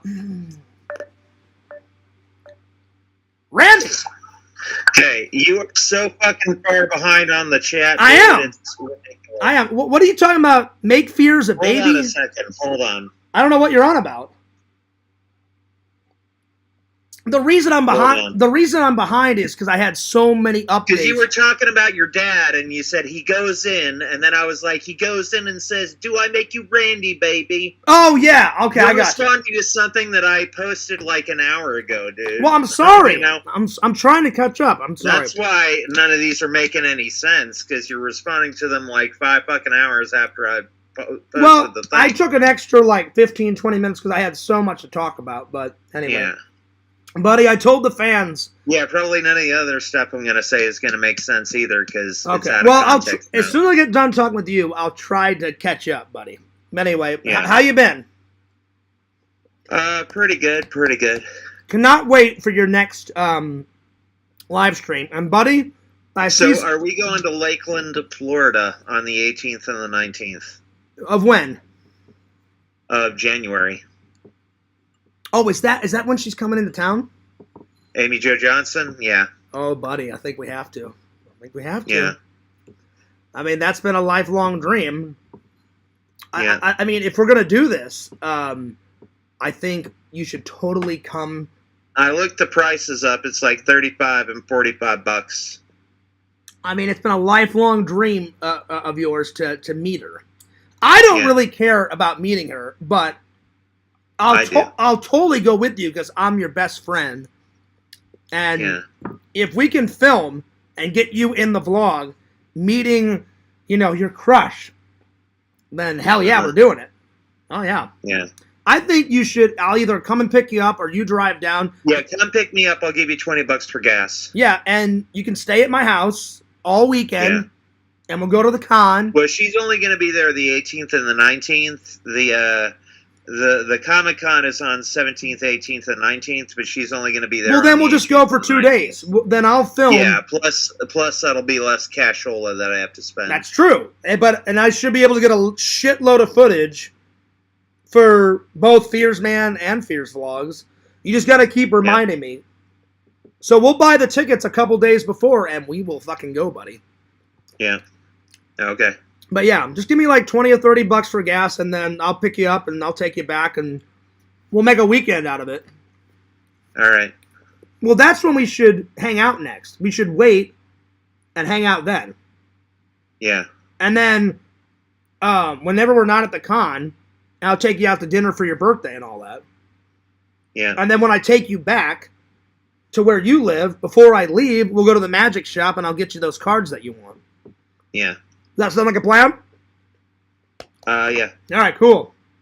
And then you can send me my gift, through the mail whenever you want. Have you ordered it? Your gift's coming right now. Oh, is it? You've already ordered it? Yeah. Nice, buddy. Thanks. I appreciate that. That was very nice. I got you Family Matters Season 11. Don't even go there, Randall. You motherfucker. Shame on you! No, I'm just joking, Randall. I know what you're gonna do. You don't like Family Matters? I do like Family Matters, but you're full of shit because I got full Family Matters over there, and I know there's no season 10, no season 11. It only had 9 seasons, buddy. So I know you're full of crap. They did 2 more secret seasons. One of the best episodes, Randall, because it's so fucking out there and so fucking far fetched. Steve Urkel makes a teleportation unit, and they transport to fucking Paris and shit, and then it's nerds in paradise in fucking Paris, and then Carl's like, hey Steve, can we use your teleporter and me and Harriet come? And then Eddie's like, oh, I'm gonna use the teleportation and I'm gonna find love, in fucking Paris and shit. And then it's Steve Urkel in all this like dorky like Paris shit with a fucking beret like that big on his head, and I just what's a beret? It's some type of Paris hat or whatever. What the hell? I don't know, Randall. It's those beret. Those Europeans. What the hell? Those Europeans, they're kooky and shit with their fucking berets and all that other crap. They're Europeans. Yeah. I mean, hell, I'm half European, and I don't fucking get them. Yeah, I'm just kidding. Thank I God. love Europeans. I mean, I do too, but sometimes I don't get them. Like their berets and their barrettes and their baguettes and their whatever the hell it is. Yeah. I can't keep up with all that shit, Randall. Yeah. Plus, I've never been to Paris. I would love to. I heard good things. City of Love. The Eiffel Tower and shit. So I'm going to go down a bit, and I'll read you some of the chat that I posted. Okay. You were talking about that girl who said she had a boyfriend. I put, that's code for I want you to Karate Kid my boyfriend. She wants you to fight for her honor. What the hell does that even mean, Randall? Dragon kick to the jaw will do. What the hell does that even mean, Randall? That doesn't make no damn sense whatsoever, buddy. You don't remember the theme song to Karate Kid? I will fight for your honor. Well, that's one of them. In the first one, it's like, you're the best there is, like where he's fighting, and then like he kicks the one guy in the chest and he gets all mad and shit, in the first one. And he's like, what? You kicked me in the chest? I can't believe it. I'm fucking Cobra Kai. And if I was Daniel LaRusso, I'd be like, yeah, I just kicked you in the chest, motherfucker. Fuck off. Go away. Yeah. Because Cobra Kai sucks. It's all about Mr. Miyagi. You didn't like Cobra Kai? You didn't like that show? No, I like the show Cobra Kai, but Cobra Kai... changing the story now. I didn't change the story, Randall. I know I did not. I said the show Cobra Kai rocks, but Cobra Kai as a karate, they suck. It's all about my Mr. Miyagi dojo. Cobra Kai, do or die. Whoa, whoa, whoa. Yeah, I'm like, you can suck my ass. How about that? Yep. Oh, don't let Johnny hear you say that. Look, Johnny LaRusso sucks balls for a living, all right? Yeah. One kick to his throat, Randall, and he'd be done. He'd be done. Yeah. Randall, Right. are you excited that Fears Man 26 is back? I cannot wait to start working on... No, I hope it rots in hell You and son of a burns. bitch. You're supposed to be my best friend. And what the hell, man? No, I know you're... I'm just kidding. I know I'm you're excited playing that around. Fierce Man is back. We got more Fierce content coming at Oh, you. yes. Oh, yes. No, I'm just... And next time you come over, I'm going to show you how to use Chat GPT. And Yes, please, because you've been telling me about this, and you said it's pretty cool. And I'm like, all right. yeah. Plus, I didn't mean to have you on today, but I'm glad that you're on, because I can't wait to hang out again, buddy, because I missed you. It's been a while since we hung out. Yeah. Lakeland, Florida, 18th and 19th. All right. You got to go. Well, it's on the weekend, right? So I should be fine. It should be fine. I bought a shirt just for Amy Jo Johnson. Oh, really? Oh, what type of shirt is it? It's like a Hawaiian shirt. You'll like it. Oh, nice. Well, dude, then if you're wearing a Hawaiian shirt, I'm wearing a Hawaiian shirt. Yep. Yeah. Hell yeah. So, yeah. All right. Before I let you go, best... Oh, you're going to let me go, Piers? You're going to let me go? No, I'm going to let you go. Well, if I don't let you go, I'm going to be that far behind on the fucking comments and shit. I'll never get this Okay. fucking All done. right. Yeah, I'll whatever. be here till 4 a.m. like, all right, let's get to the first fucking topic. Da-da-da-da-da. No, I'm excited. Yeah. I'm excited, buddy, for you to finally meet your crush. I'll be honest. Yeah. What 11-year-old didn't have a crush on Kimberly? I mean, I don't know. everybody had a crush on Kimberly. Don't Yeah. get me wrong, Aisha. Everybody's first crush. I'll be Kimberly. honest. Aisha, she was pretty smoking hot. I'll be honest. Who took over for Kimberly? The Australian chick. Catherine Sutherland, who was a good. She was pretty a good hot. second place. She was she pretty hot. wasn't as hot as Kimberly, but she was. I mean, she was in there though. She was in there. Yeah. In the storyline, wasn't she from Australia? Yeah. I thought she had, like, an accent. Storyline, she was actually.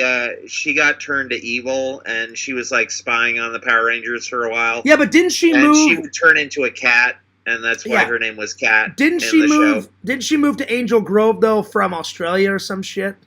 Yeah, I think so. But yeah, Rita Repulsa turned her evil like from the Yeah. very beginning. And then the reason why she was like a spy. She would Yeah. spy on the Rangers. and then the reason why she took over for Kimberly had a chance to go to college and do her gymnastics or whatever. Yeah. And so Kimberly went and did that. So yeah. The real reason that Kimberly left the show is because her mom died, and Oh, okay. and she needed time to grieve.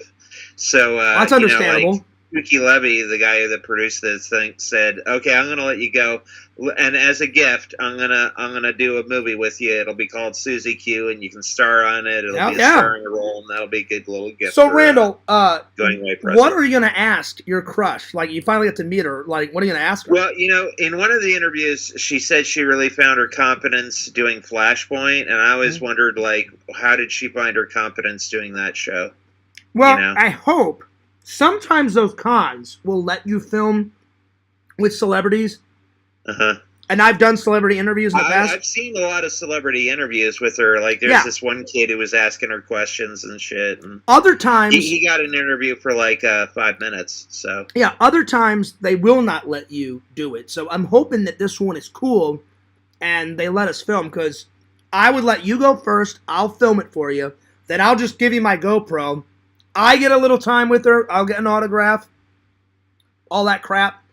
And then I'll put both of ours on my channel. And I'll even give you the footage so you can put it on your channel too. But I'm telling you, sometimes they will not let you film. Other times, like, I've been to cons where I have to ask, and sometimes they're like, their agent or their rep or whatever, they're like, oh yeah, that's not happening. Like, you're not filming with my, my celebrity, blah, blah, blah, blah. Other times they're like, yeah, you're going to have to ask her or ask him. Sometimes they're cool about it. Sometimes they're not. So hopefully they'll let us film. If they don't let us film, I mean, at least you can tell the fans, hey, here's a picture with her. Here's an autograph. We actually did it. So hopefully. By the way, buddy, right behind you, the fans can't see it, but I can see it. You got a new light. Yeah. Well, it's new to me. A little bit too powerful. It's new to me. When did you get this? Day before yesterday. Nice. So more content is coming. What about the lives? The lives coming back? I don't know. We'll see. I've been feeling really funky lately. Right on. I've been feeling weird, so no, I got you. Well, I know for a while you weren't feeling too good, so I'm glad you're feeling better. Yeah. And like I said, I know we were joking around. I know you were joking around, but I cannot wait to do some more Fears Man content, Cameo Man content. Besides voicing Fears Man / Kenneth Clark, I love voicing Cody. So I cannot. Yeah, and the next Cameo Man, we're going to see the death of Cody Fredrickson. Are we really? Anymore, killing him off. Are we killing him off? Just getting rid of him. You're so full of crap, Randall. And I know then you are. Michael Booher is going to take over the role. You're full of crap, Randall. You're full of crap. That's not happening. The only reason why Michael Booher, yeah. The only reason why Mike did it is for two reasons. One, Mike was like, Fears, I love Cameo Man. I love Fears Man. Like, can you ask Randy, or can I be in a Fear? He goes, I just want to be in one of your guys' cartoon. And I said, well, which one, Mike? He goes, I don't care, Fears. Ask Randy if I can be in Cameo Man, or he goes, since we're friends, like, can you let me be in a Fears Man? I said, you know what? I said, Mike, to solve this, usually I voice Cody and Fears Man. I said, how about I just voice Fears Man, and I'll ask Randy, hey, can Mike do it? Yeah, and at the time, I was doing a Bible study with this one guy, and I've done Bible study with him, like, tons of times before. Yeah. But this one day, I show up at his apartment, and he has, like, a total, like, Barry White voice. He's like... Really? Like, his normal voice is like, hey, Randy, how's it going? How you doing? But, like, that day, he was on some medication, and his voice sounded like this. Oh, is that why you wrote that what thing? Happened to your voice? Because I was wondering, I was like, why did Randy write this in the script? Because that script we wrote... I had to explain the voice change, and and I took that from my life. And there you go. Yeah, his voice was like, hey, Randy, how's it going? Because We're going to do Bible study today. Mike called me and said, Fears, I don't get why do I have to change my voice at this waking moment? I said, well, Randy said... Well, I mean, he can't do your voice, so that's why. I even told Mike, I said, usually I'm voicing Cody. And I said, Cody is portrayed... I said, when I first started voicing Cody, he's like 15, 16, 17. Now he's advanced to like 19 years old. At first, we were going to make him like a surfer, dude. And then you're like, no, Fears, I don't like the surfer. Just use your voice.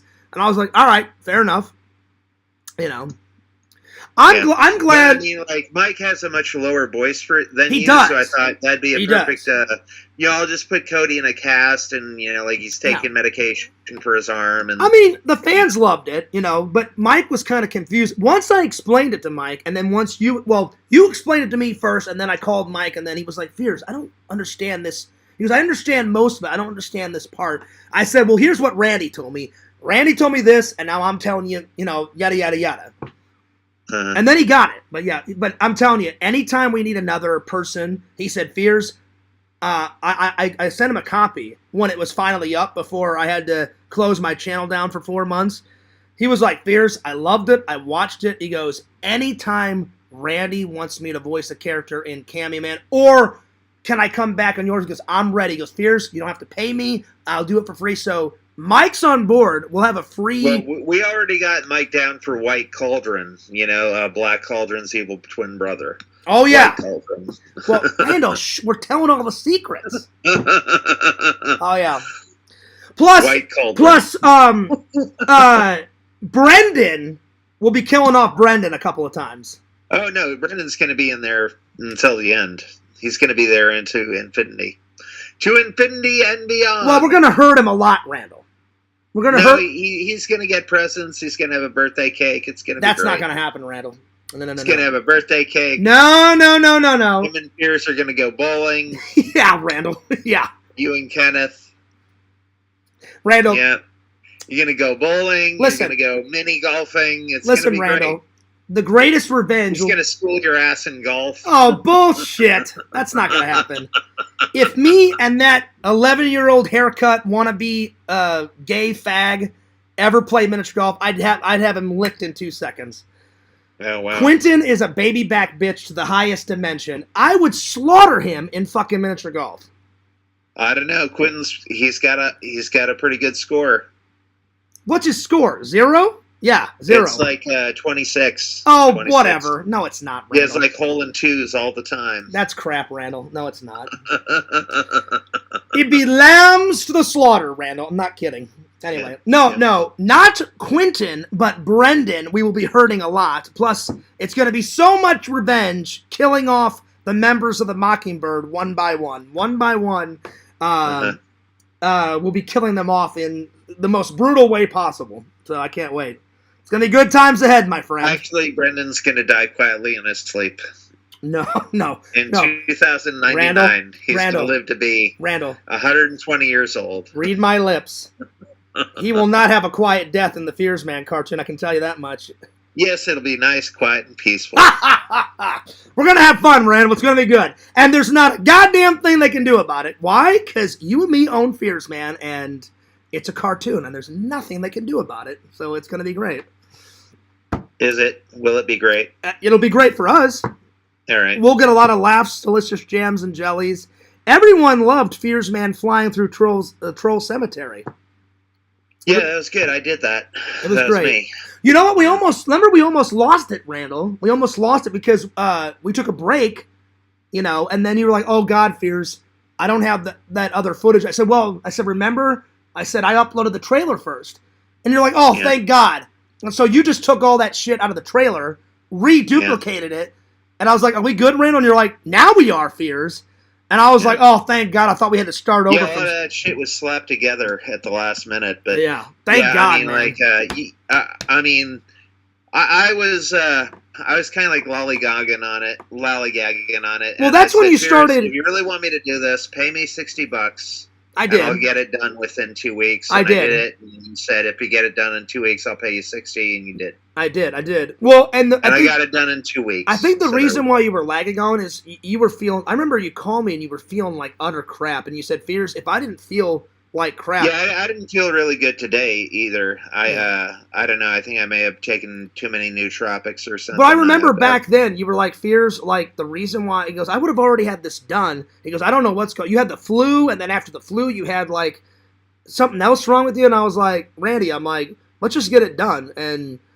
But I was like, take your time, Randy, because I'm like, I know what it's like to be sick, and I was like, dude, I'm not gonna force you. If you really want me to get this done, pay me $60, and I'll get it done. I was like, I'm not gonna force you. So I said, if I can get it done in 2 weeks, will you give me $60? And you were like, yeah. I was like, yeah, that's not a problem. And then I remember, but remember, before I paid you the $60, I let you have like 3 or 4 weeks off because I'm your best friend and I love you like a brother. I was like, Randy, I'm not gonna force you to do anything. I'm like, I want you to get better. Yeah, I was doing drawings every day. I was pretty tired. Yeah, I remember I gave you like a month off, and I was like, Randy, you feel like utter garbage. I'm not going to force you. I said, get better. I don't want you fucking dying on me. You're my best friend. Yeah.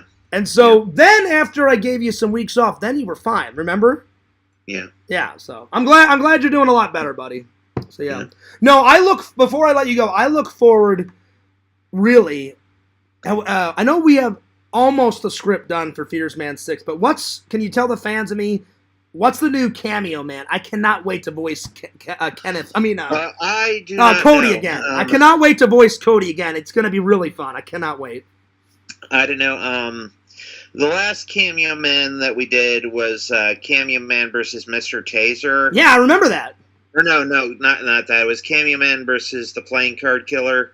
And I actually had a falling out with one of my friends who was playing a main part, so I kind of got to like rewrite it, or he's not in it. Even though you and him have had a falling out, we could just write a new cameo man and just start on a new one.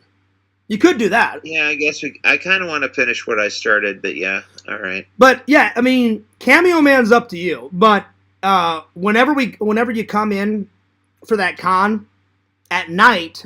Since you're going to be staying here, before we go to the con the next day, we got to do another writing sesh.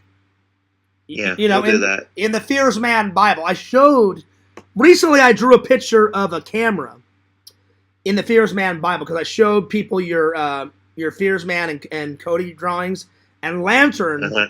Everybody wanted Lantern to draw a photo. A cartoon picture of like something in his show, and he was like kind of not wanting to do it, and I said, Lantern, I'll make you a deal. I said, if I do a drawing, will you do a drawing?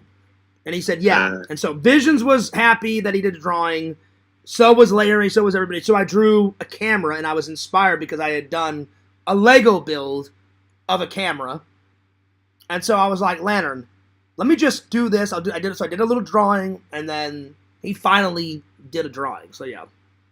So that's the newest thing that's in the Bible. But we'll do a writing sesh, and then I think at night. Do you think it'll be possible when you're over here? I think that's when we should finalize the script for Fears Man 6. Yeah, we could do that. I mean, because we already have the main plot points of what I want to do. We just gotta write it out, and then you can send me an email because I already told the fans it's going to be a bit. You know, I completed the script for the Deal 3. Yeah, but I haven't showed Mike yet. That would be cool. Because you know what? I've been organizing Fears Man 26. I went back and remember all those little ones that we did, like the Fears Man 1.5, 1.5, 2.5, and Mike forgot that we did that. I was like, well, I gave Randy some of the footage, and Randy, anytime I'm on the phone, Randy was like the head fucking boss, and Randy added his 2 cents in, and Mike's like, Fears, I totally fucking forgot about all that shit. I said, well, yeah, because we filmed it like 11 years ago or however long ago it was. Yeah. And he's like, do you still have all that? I said, I have all that shit, Mike. I said, I have all my projects from film school on Fears Man. I said, I've got all the Deal 3, Deal 1. I said, when are you going to get down to cutting a trailer for 5150? I want to see that. It's already up. That was the very... I mean, not the trailer, but the movie. When are you going to do the movie? Oh, Randall, I still have that footage on my... Well, there is technically... Remember, we had to, in film school, we had to make that short film. We made the short film. I didn't cut it together, but someone cut it together, and we turned it in as a group, and we all got a good grade on it. Then we had to cut our own versions of our own trailer. So the trailer that I cut of the... You used a fucking billion transitions and shit. No, not in that one. Not in 50. It was, remember the billion transitions was in my short film Captured by Force? It literally had, like, fucking 21, like, fucking... I don't know why, I just loved transitions back then. But I did a re-edit, I took all the transitions, and now it's way better. But in 5150, I think I had 3 or 4 cuts, and I had 1 transition. That was the very first video I ever uploaded to Fears Man 26, ever. Yeah. Ever, so yeah. Anyway, I'm going to let you go, buddy, but it was good. Is it back up now? What? Is it back up now? It's back up. It's been back up for a while. Because I went looking for the Deal 1 and the Deal 2, and I couldn't find them. Well, I haven't unprivate every video. It sucks. You can't... For some... YouTube is stupid in this aspect. I wrote YouTube. I was like, is there any way where you could just highlight all your videos and make them unprivate in one big fucking sesh? And there's not. I have to go through it, unprivate every single one of them. I don't care, though. It's going to take me a while. I should have organized all my videos a long time ago. So now I've been making playlists.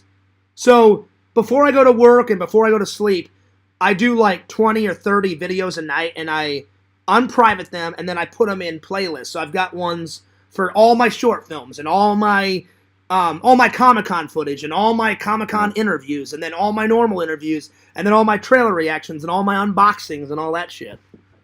So I've been organizing it all. Because I already have Fears Vlogs organized. Because Fears Vlogs, there's only 3 types of videos. There's vlogs, podcasts, and then there's gaming streams. And actually, the first gaming stream that me and LC did, he goes, Fears, you should totally make a playlist for your gaming streams. Just your gaming streams. And I was like, you know what, LC? I'm like, I didn't even think about that whenever me and Sam were doing gaming streams. He goes, yeah, just... make a playlist for that. And so I think there's 3 of them in that playlist because me and LC have done like 2 or 3 video game streams so far. Yeah. And I was like, that's a good idea. So yeah. Well, also, before I go, Randall, I've tried to explain to the fans. I love creating Fears Man. I love adding new shit to him. Who would have thought a little first grade project would turn... I never thought I would ever see Fears Man on the screen. As a cartoon?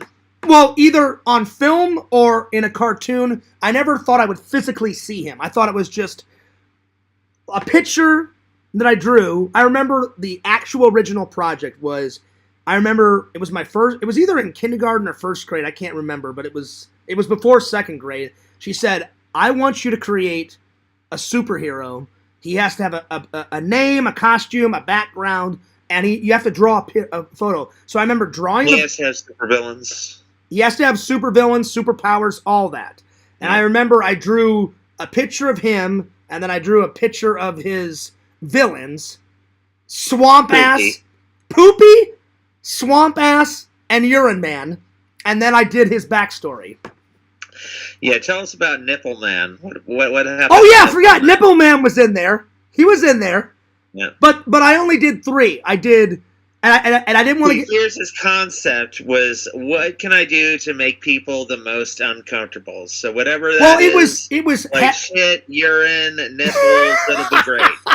Well, it was half random. It was what can I do to make people laugh the most, and then I knew that I had a cool ass name, Fears. So I already had his name locked in, Fears Man.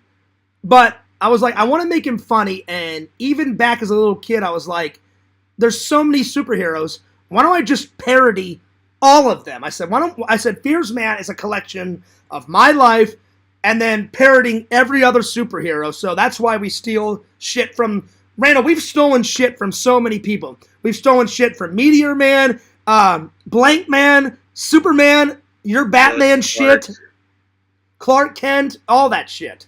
That's the greatest part about Fears Man, though, is he can be anything, and we can do anything with him because, 1, he's a cartoon. 2, we can steal whatever we want from whatever. It's a parody, you know? And then there is the crying version of Fears Man called Tears Man. That's Tears not true, Man Randall. 26. You're full of crap. That's not true. That should be a villain, though. No, I remember, in order for me not to get in trouble, I didn't call Swamp Ass. I think I just called him Swampy. I think it was Swampy, yeah. But really, I was like, Swamp Ass, you know? Yeah. But I thought that in my brain. I was like, I don't know, 9, 10, whatever it was. And I was like, Swamp Ass. Swamp Ass was the last one. So we've got to get those characters in there. The first 2 villains I made up was Urine Man and Poopy. And I made up the Milkman, and the way I came up with the Milkman... That was all you. Fears Man's super weakness is milk. Well, that's his kryptonite. So I said, what would be the perfect villain for Fears Man to fight like a milk-themed villain? Yeah. And I thought Milkman, you know? And then Milkman has a evil cohort that's like Harley Quinn. Yeah. And his assistant is called the Milkmaid. Randall, the most I think you've ever made me laugh is we made a trailer. Remember we made a trailer? Have some milk, Fears Man. Yeah, that was fucking great. You're like, what are you... I remember Fears Man, he swoops in, and I'm like, what are you doing here, you son of a bitch? And you're like, have some milk, Fears Man. And the milk... I did so much work on the background. Oh my god, it was fucking great. And what's the greatest part about it is in the there were like 5,000 subliminal messages in the background. Remember in the graffiti. Remember in the graffiti, there's so many subliminal messages of you making fun of trolls, and they'll never know because I know who you're making fun of, but I'm not gonna say. But if you look at all that graffiti, we're making fun of every single troll that's trolled you and me, which is great. But it was the delivery. You're like, have some milk. My mom saw that. My mom saw the picture of the background. Oh yeah. On Facebook, and she goes, he's paying you for this, right? Like you're not just doing this just now. Well, back then you were just doing it out of the kindness of your heart. Now I pay you for certain things. Like I thought it was wrong. I was like, Randall, because those details were those backgrounds were fucking detailed. Yeah. Normally you do the pictures for free, but what I pay for now is if we need to hire another voice actor, I pay for that because I remember at first you were paying for them, and I said, Randall, it's my cartoon, it's my dream, it's my character. I said I should be paying for the people that we get off of Fiverr for do the voice acting. Yeah. So because sometimes we need another actress or another guy, and I only know so many people down here, and then Randall's like, well, there's some professional people that do voice acting. Like that girl that we get to play Kim Eagle. Yeah. We always get her off of Fiverr, and she does a great job. I forget what. Oh, I don't want to say her name on camera. Yeah. Well, I mean, I think they know anyway because we always put her actual name in the credits. Let's not say it anyways. Yeah, it's in the credits though, but yeah, I'm not going to say it. But she always does a fantastic job. But the way you said it, Randall, I must have rewound, have some milk fears, man. You saw me on the floor, dying of laughter. I was so red in the face. I swear to God, I was almost going to have a fucking heart attack. Yeah. That's probably the funniest thing you've ever created. Like, have some milk fears, man. Hopefully, Randall, you can recreate it because we kind of got away from it because at first, the first episode, I remember, was just going to be all about Milkman. I said, well, Randall, let's not start with the villain. I said, we got to start like every superhero does. We got to start with his origin. But we're definitely going to, at some point, whether it's Fearsman 8, 9, 10, whenever we get to it, we're going to flesh out. That's going to be one of the next villains that Fearsman meets as the Milkman. Right now, it's... And then the next villain coming up is Tex Toother. He's a version of Lex Luthor. Oh, that's right. I forgot about that guy. That's Tex right. Toother. Yeah. And then we've got... Well, the fans have been asking, is Black Aldrin really dead? I said, I don't know. Is he? No, he's never dead. Nobody's ever dead. They're all coming back. No, that's not true. Forever and ever and ever until infinity, to infinity and beyond. Listen, Randall, you're more generous with the trolls than I am. Once they're dead in the cartoon, they're dead. In my eyes, they're dead. So, yeah.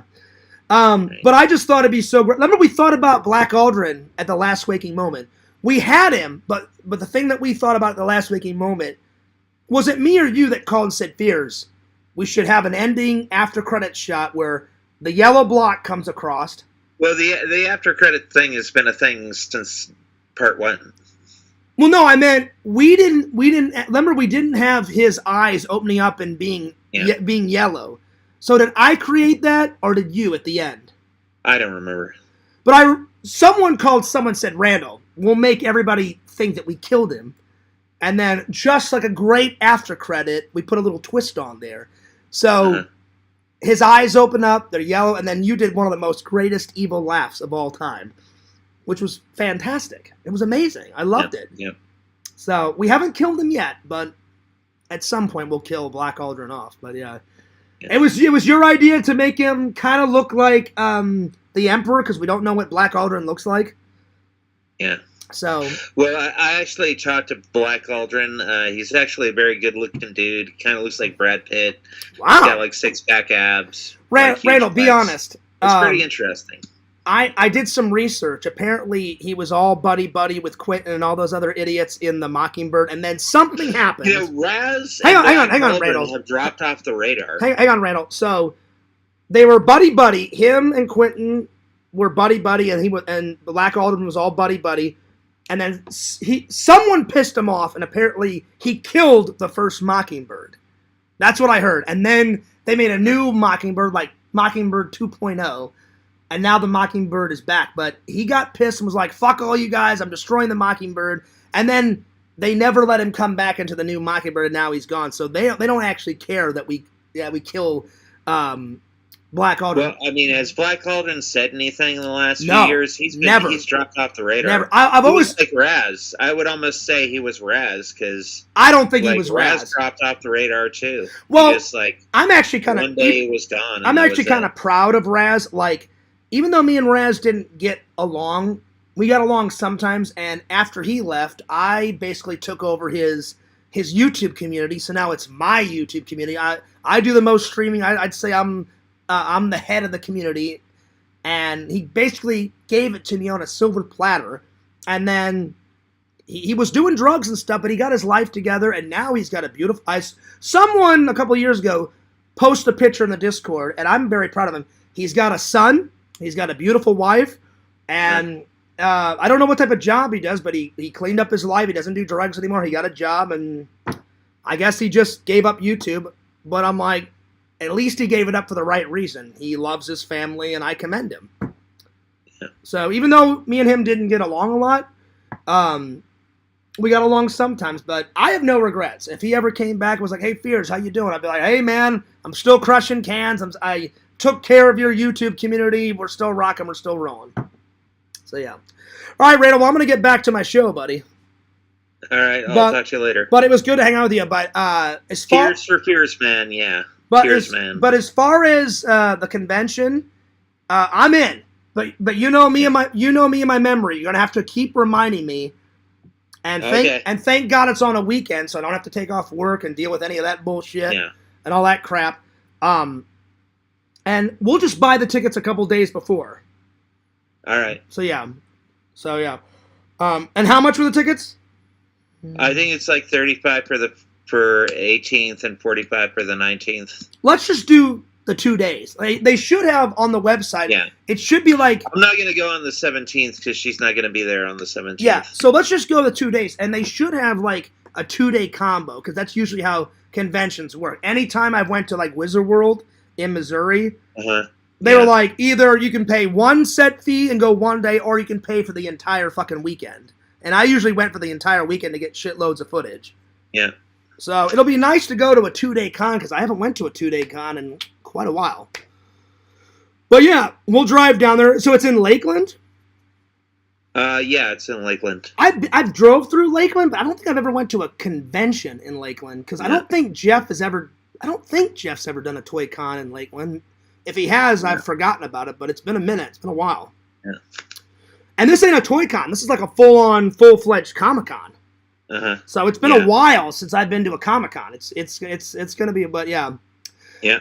And how much does she charge? Did it say on the website how much she charges? No. Okay. Well, normally when you get there, Randall, they'll have a sign. They'll be like, "Hey, 40 for an autograph, 60 for an autograph and a photo," or whatever they charge. It's always. They have deals sometimes. Hey, if you get this by itself, it's this set price. Or, hey, if you want to buy it together, it's this fucking price. So it'll be one of those. Each celebrity's got their own prices and all that crap. So, yeah.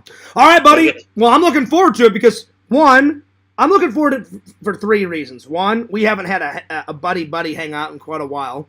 And I've missed you, man. I really have.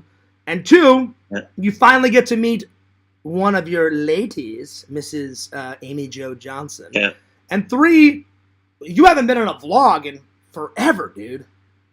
Yeah. So I'm looking forward to it. All right, man. We'll get on it. I'm going to take off. All right, later. Bye. Peace out, Randall. See you, buddy. Have a good one. You too.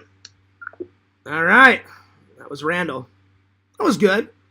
Nice to finally catch up with him. We still got 12 people watching. I apologize. I'm so far behind on the chat, but I'll get through it. I don't know if I'll get to any topics tonight because I've already been going an hour and 53 minutes, but I haven't had a chill hangout with you guys in a while, so I may just rename it to a chill hangout. If we do get to some topics, then there it is. Oh man! Well, I'm looking forward to that. There you are. All right. Let's see. Cameo Man says, "Hey, Lantern. Lantern's going nuts." Let's see. Fangirl Kate says, "Really cute story." Oh, about my mom, my dad? Yeah, it is a really cute story. That is a really cute story. Let's see here. Have you been on a cruise before? No, I have not, Tinder Immortal. Do you think the crones can handle the food on the ship? As long as there's not a lot of milk in it, Tinder Immortal, I should be fine. But, I should be fine. I've been on boats before, but not a cruise. But yeah. All right. Lantern says 54321. I'm trying to skim through these comments to get back on track here.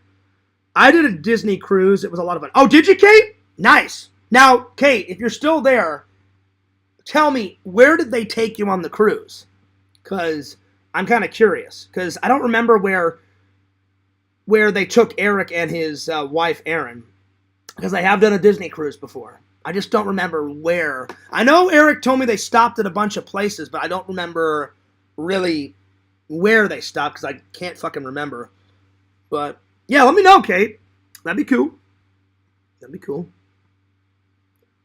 Lantern says it stinks in here. Phew. Well, again, Lantern, you always think I go number 2. I went and took a number 1 when I was off camera, so there was no number 2. There was number 1. So it does not stink. 0 stink. I'm just saying. But, and I will be in Lantern's stream today's Monday. He usually streams on Thursday and Friday. Lantern, I don't know about Friday, but I'll try to make it in there on Thursday. So it's always a lot of fun when me and Lantern and Larry and Visions and, well, last time we had Bukaki in there, Seamus. We had a lot of fucking people in there. It was awesome. It's pretty awesome. All right, let's see. Hell yeah. Take them to mini golf. You're going to be 3 holes ahead. Yeah, dude. Well, Tinder Immortal, that's a given. There's only been a couple people in Fierce's life to actually beat me in mini golf. Randall's beat me once, and Sam's beat me once. That's it. Usually anyone else, I'm 20 strokes ahead, you know? Like, so yeah.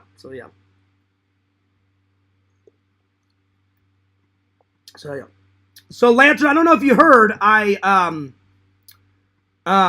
sent out your, I don't know if you heard, Lantern, because you weren't in there at the beginning. I sent your autograph out today and Walter's. So the mail lady said it should take 2 or 3 days, and I hope you enjoy it, buddy. I really do. Pixel, I haven't posted it yet, but Pixel, I hope you don't mind me saying, Pixel, I think this is so fucking cool. I wish I could have been there. I wish I could have been there with you, buddy, hanging out with you and your buddy meeting fucking Edge. That is so fucking cool, man. Edge is hilarious. Pixel, you know what I'm about to say. I know Edge has done so many skits. He's done so many like wrestling matches.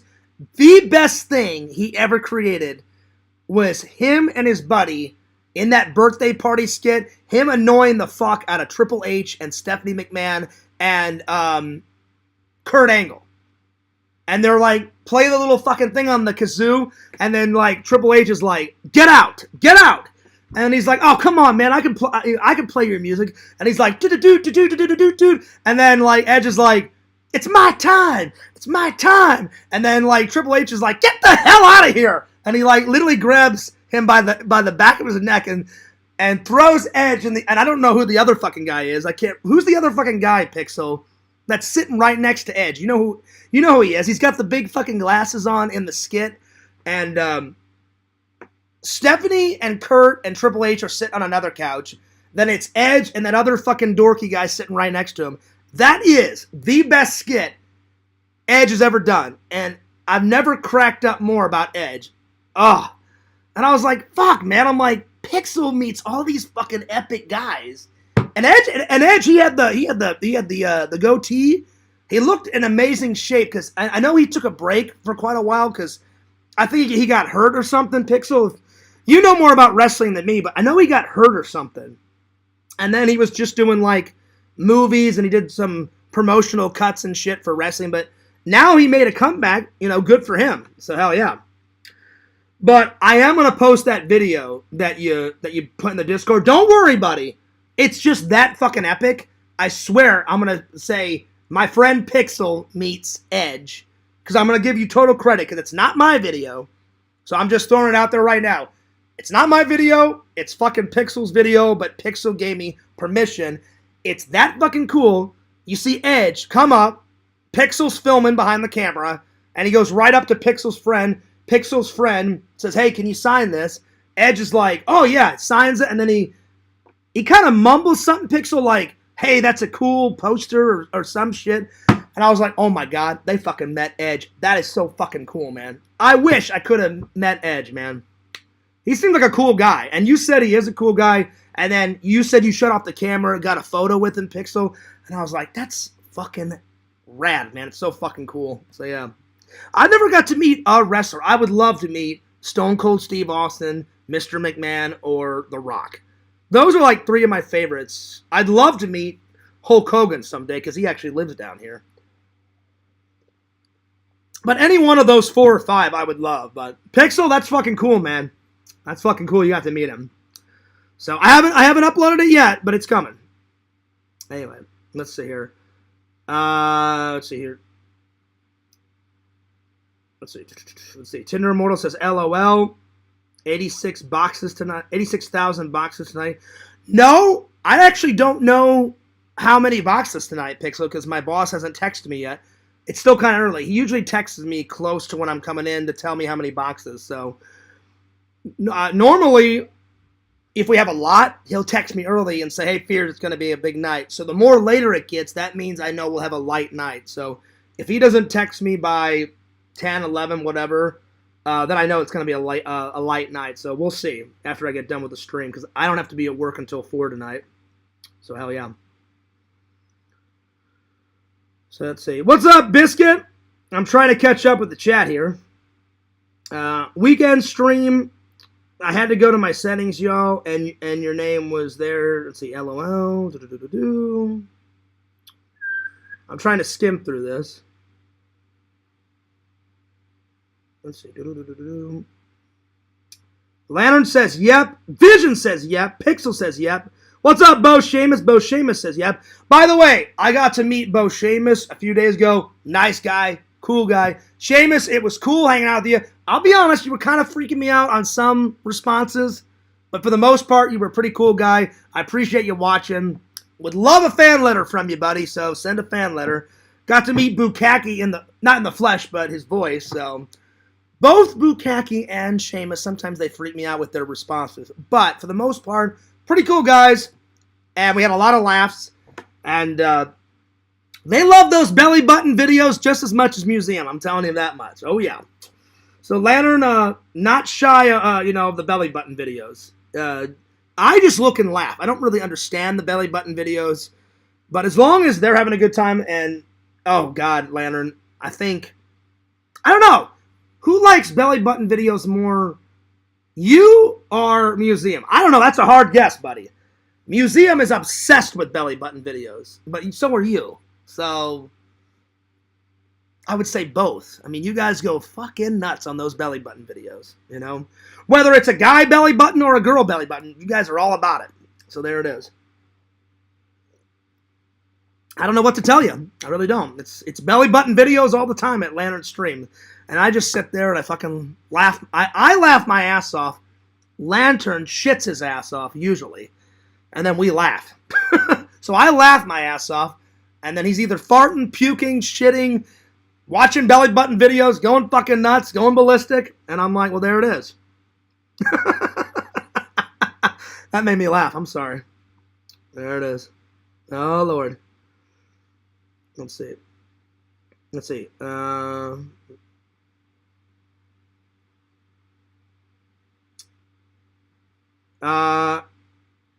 I'll be honest, I'm so far behind Visions. I don't know if you're saying this to me or if you're saying this to Lantern.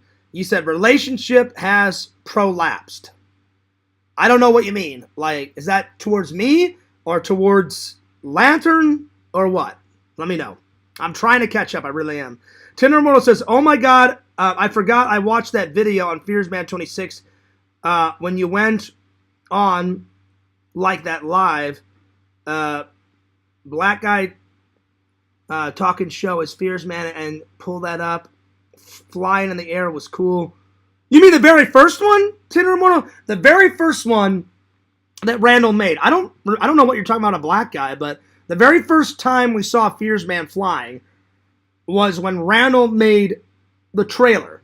And it was called it was either like Fearsman to the Rescue or Fearsman teaser trailer, where Randall was the narrator saying like, Fearsman, a superhero from a dying planet that comes to Earth. He's here to save the world, or at least try to, or some shit like that. But yeah.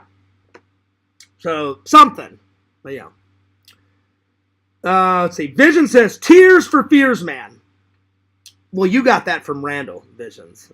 So, I thought that was funny when Randall said that. I can confirm he's not Raz. That's what I thought, Joey. I was like, when Randy said that, I was like, I know for a fact Raz is not Black Aldrin. I don't know who the fuck Black Aldrin is, but he's a weird one.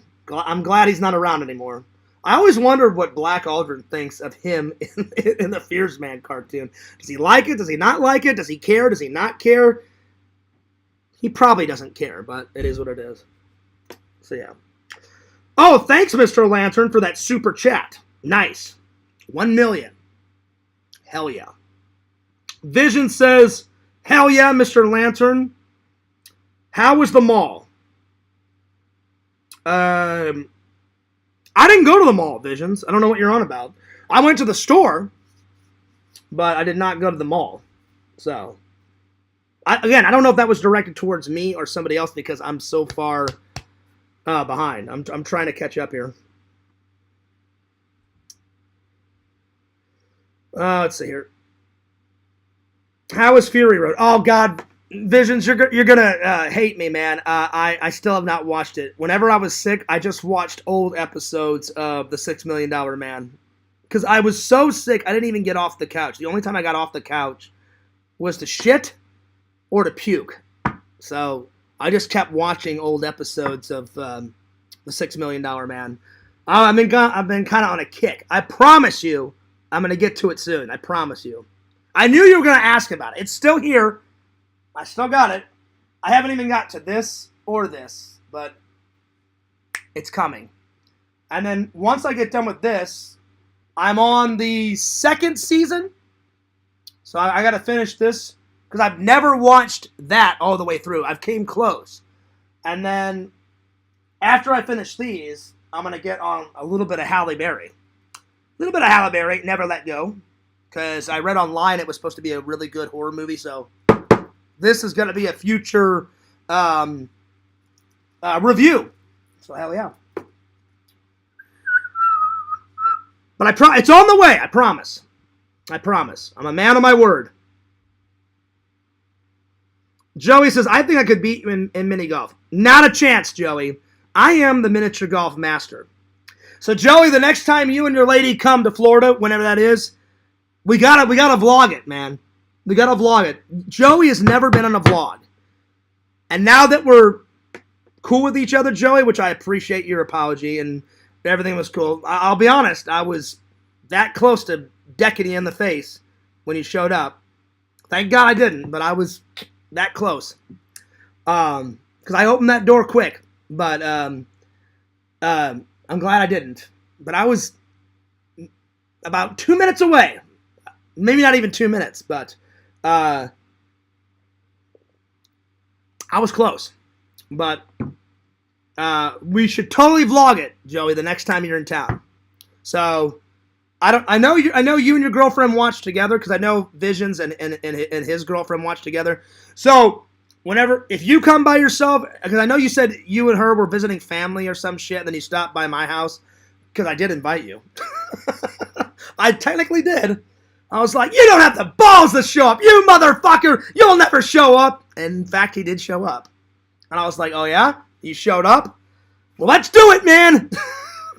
And then it turned out to be good. I'm glad it ended in a positive note. But, oh man, the rage was coming over fierce. You haven't got the balls! You idiot! You fucking idiot! Oh, I was going nuts on Joey. You know, I was, oh yeah. I was ready, I wanted blood. But yeah, man, the next time you're in town, we'll definitely do a miniature golf. Whether we vlog and versus you and me and your girlfriend can film it, or if she wants to get in the vlog, I'm not going to force her. You could ask her or I'll ask her. Because I never force anyone to be on camera. So I'm like, hey, if you want to jump in, if you don't want to be in the vlog, you can film me and Joey doing the ultimate death match of miniature golf. But that would be fun, buddy. We should get on a miniature golf the next time you're here. Bo Seamus says, Mr. Lantern unfroze all the pipes at the mall. I saw that picture that Lantern put in the Discord. Is that what that was all about? I don't know why. Lantern put a photo in the Discord about unfreezing pipes, and I thought, well, maybe it's cold in Texas. Maybe he unfroze his pipes, at his house. But I was like, I don't know what the fuck he's on about. So apparently Lantern unfroze some pipes at a mall. So there it is. So you guys are probably asking Lantern about all the mall stuff, because when Visions was asking about the mall, and then now Joey's saying, did you buy anything at the mall?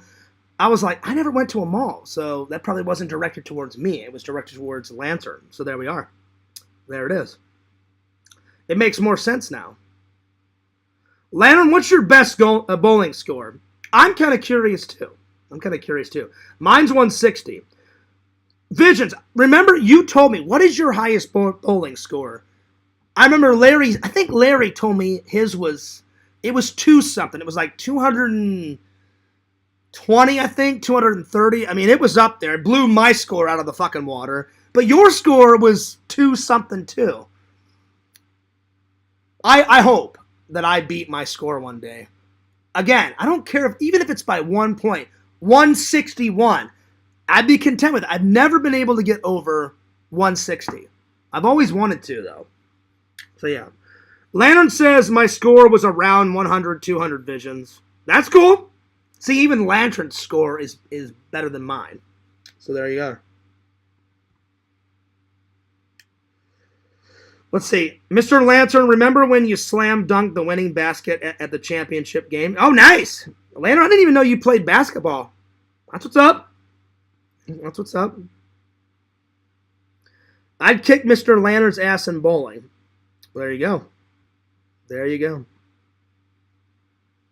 Make him cry. Oh, shit. Oh, wow. What's up, Bukkake? Let's see. Mr. Lantern, remember when you scored an 80-yard touchdown and then cripple walked in the end zone? I don't know what the hell you guys are on about, but it's going nuts in the fucking chat. Randy said he had a falling out with a friend. Not me.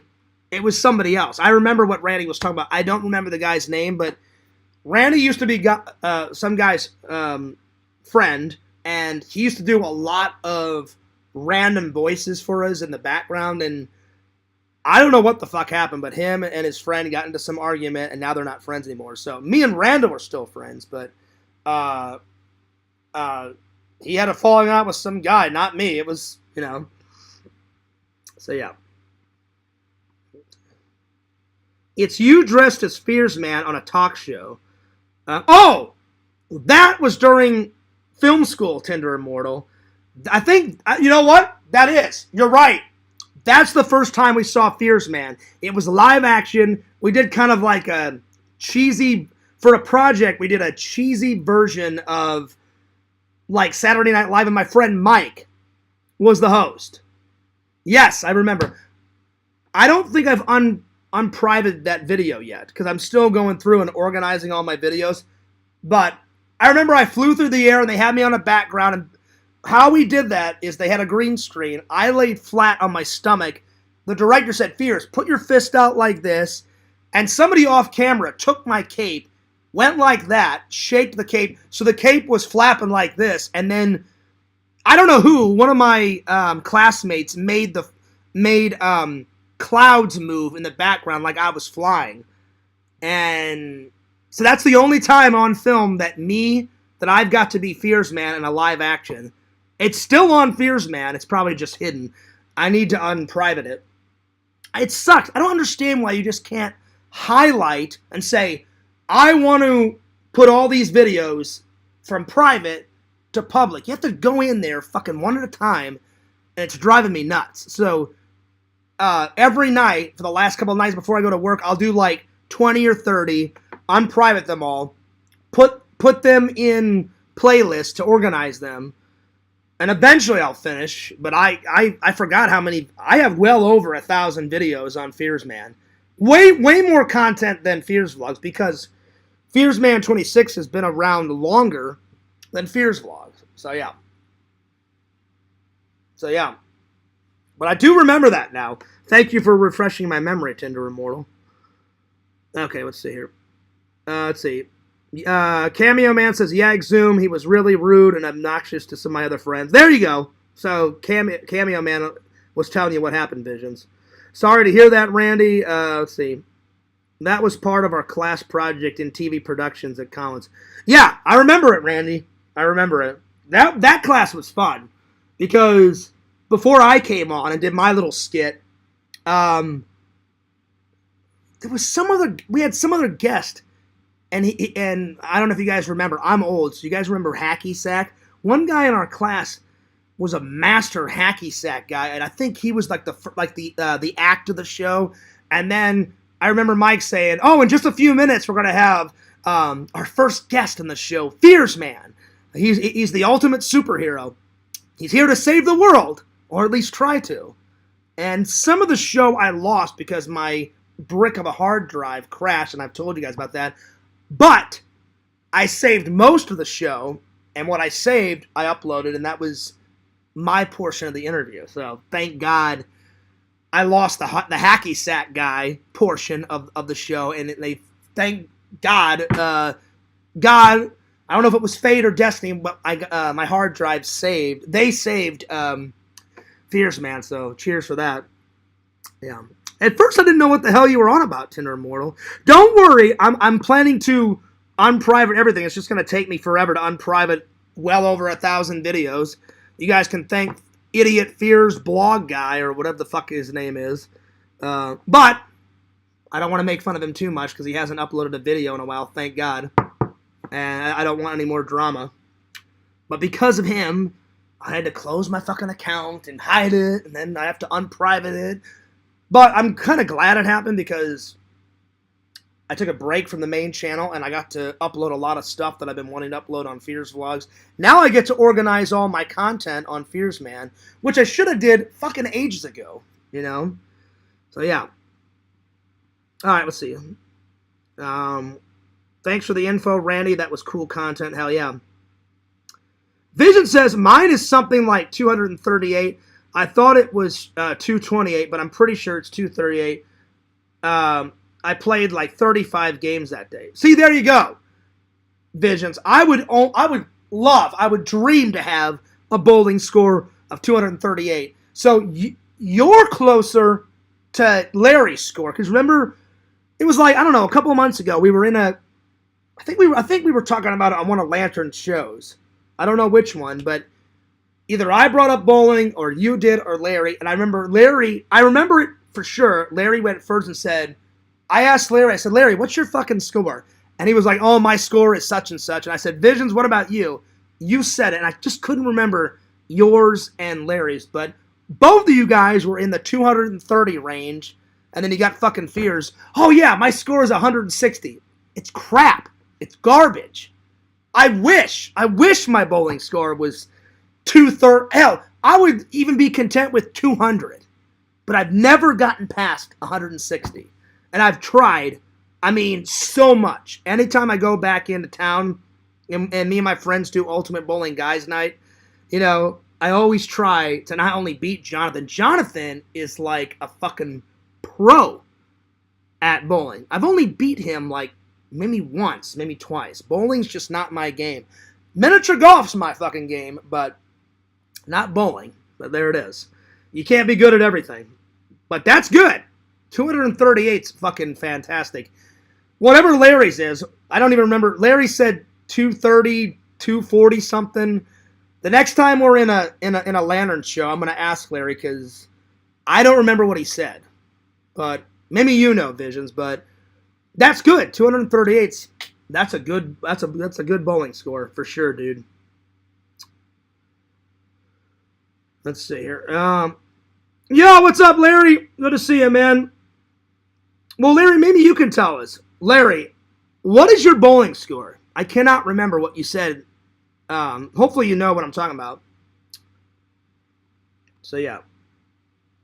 Well above average. Oh, yeah. Your bowling score, Visions? Oh, yeah. All right, I think I'm finally caught up. Damn, that took forever to catch up. Larry, real quick, what's your bowling score? I know it was like 2-something, but anyway, let me know. Anyway, let's get to the first topic. Let's see. Cameo Man says, when I was 13 or 14, I was on a league with 4 girls and 1 guy. My average was 89 to 160, but one day, none of the girls showed up, and I bowled 234. That's good, Cameo Man. That's really good. All right. Time for a top 10, and I decided to do the top 10 college projects I loved doing when I was in film school. So let's get to it.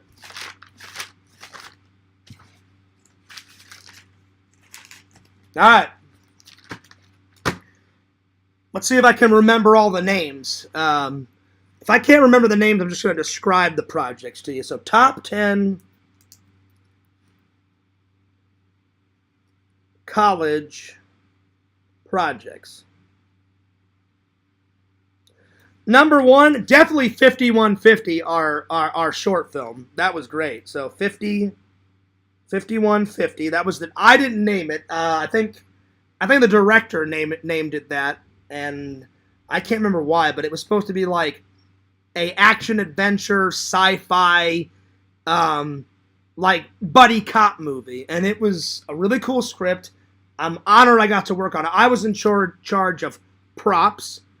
Me and another guy found all of the locations of where we shot the film, and if someone I was a script supervisor. I got to, if someone forgot a line, they were like line, and then I came up with the script and said the line's this, and then I did a little bit. I got to shoot a little bit of it, so I had a lot of jobs on it, but it was good. So number 1, 5150. Number 2, because it was so hilarious, and I had to throw it together at the last waking fucking moment. Objects. Definitely Objects, the short film. Objects. 3, definitely that TV show whenever I got to be Fierce Man. So, I think it was called Late Night with Mike. Late Night with Mike.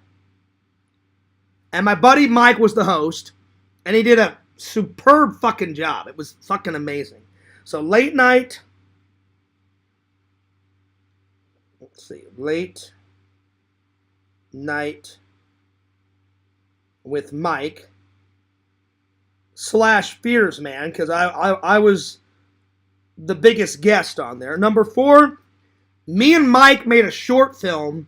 The same guy that was in Late Night with Mike, me and Mike made a short film about, it was either Diet Coke or Coca-Cola or something, and I played some hippie guy drinking like a old like 60s bottle of Coke, you know, in the glass bottle, and then he time traveled and had like a new bottle of Coca-Cola. So I'm going to say Coca-Cola project. That was a lot of fun.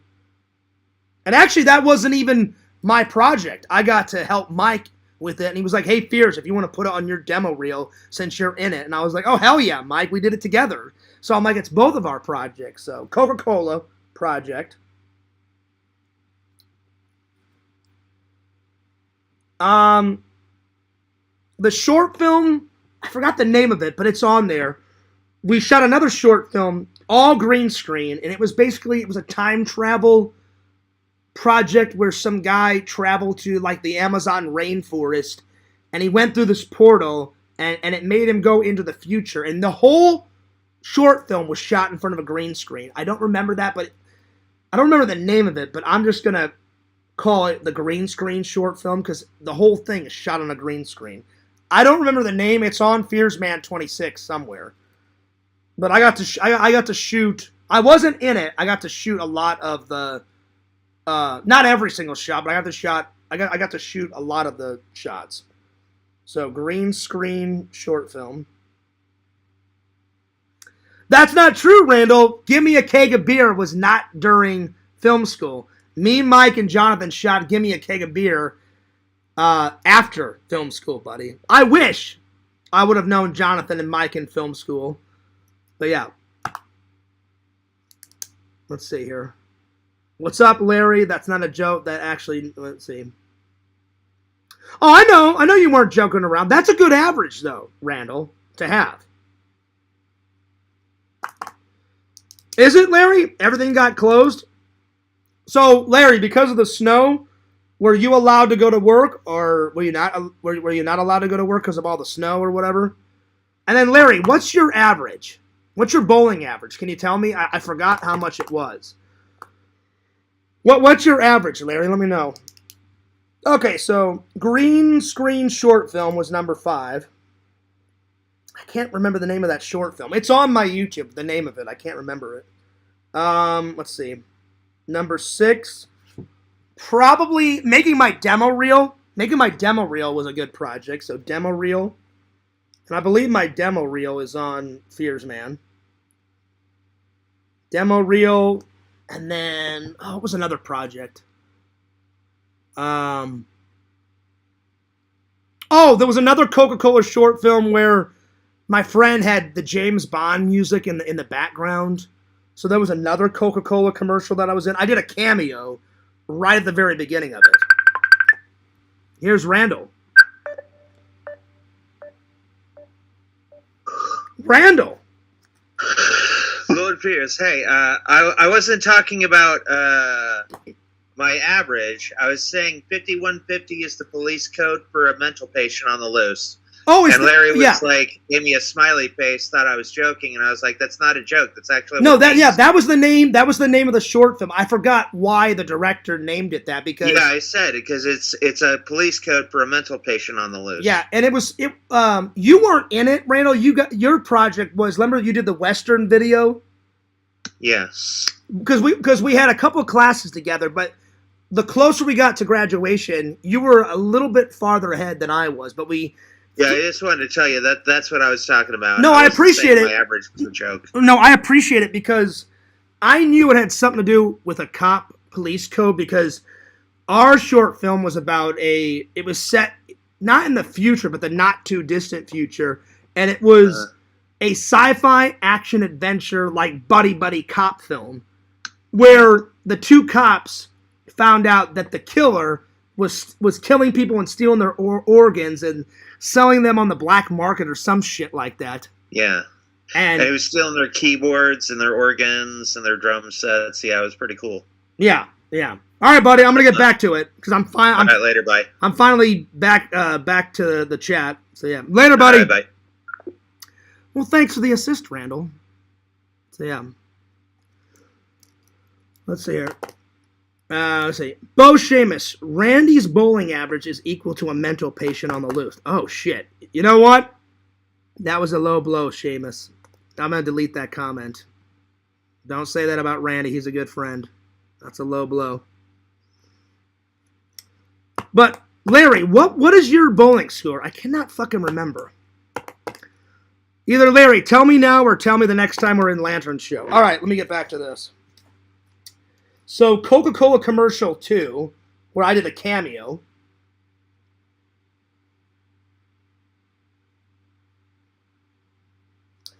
And then probably another I don't know, it's not really a short film, but it's not really a commercial. We had to take a painting and turn it into a movie.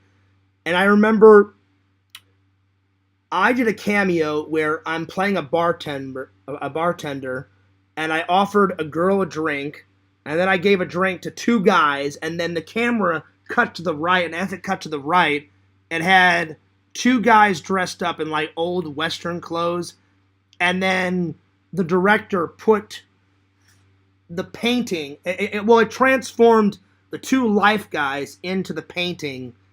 So it was like, I don't remember what I called it. I think it was like the painting project. That was a good one. I think that's what it's called. Painting project.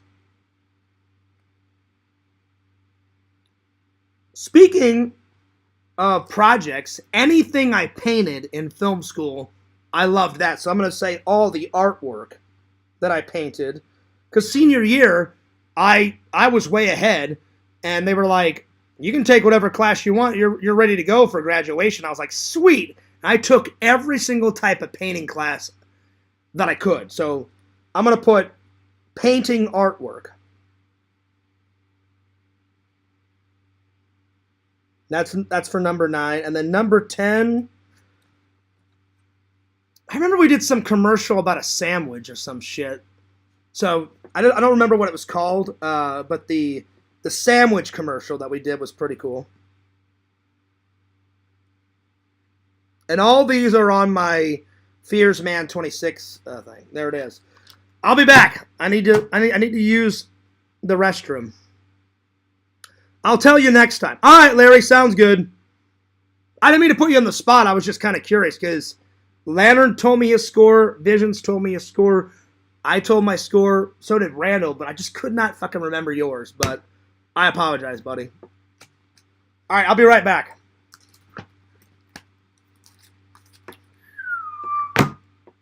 All right, 2 seconds. I need to use the restroom. Just go ahead and study Chucky for me, and I'll be right back.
Now, Lantern, I definitely did a Crohn's dump that time.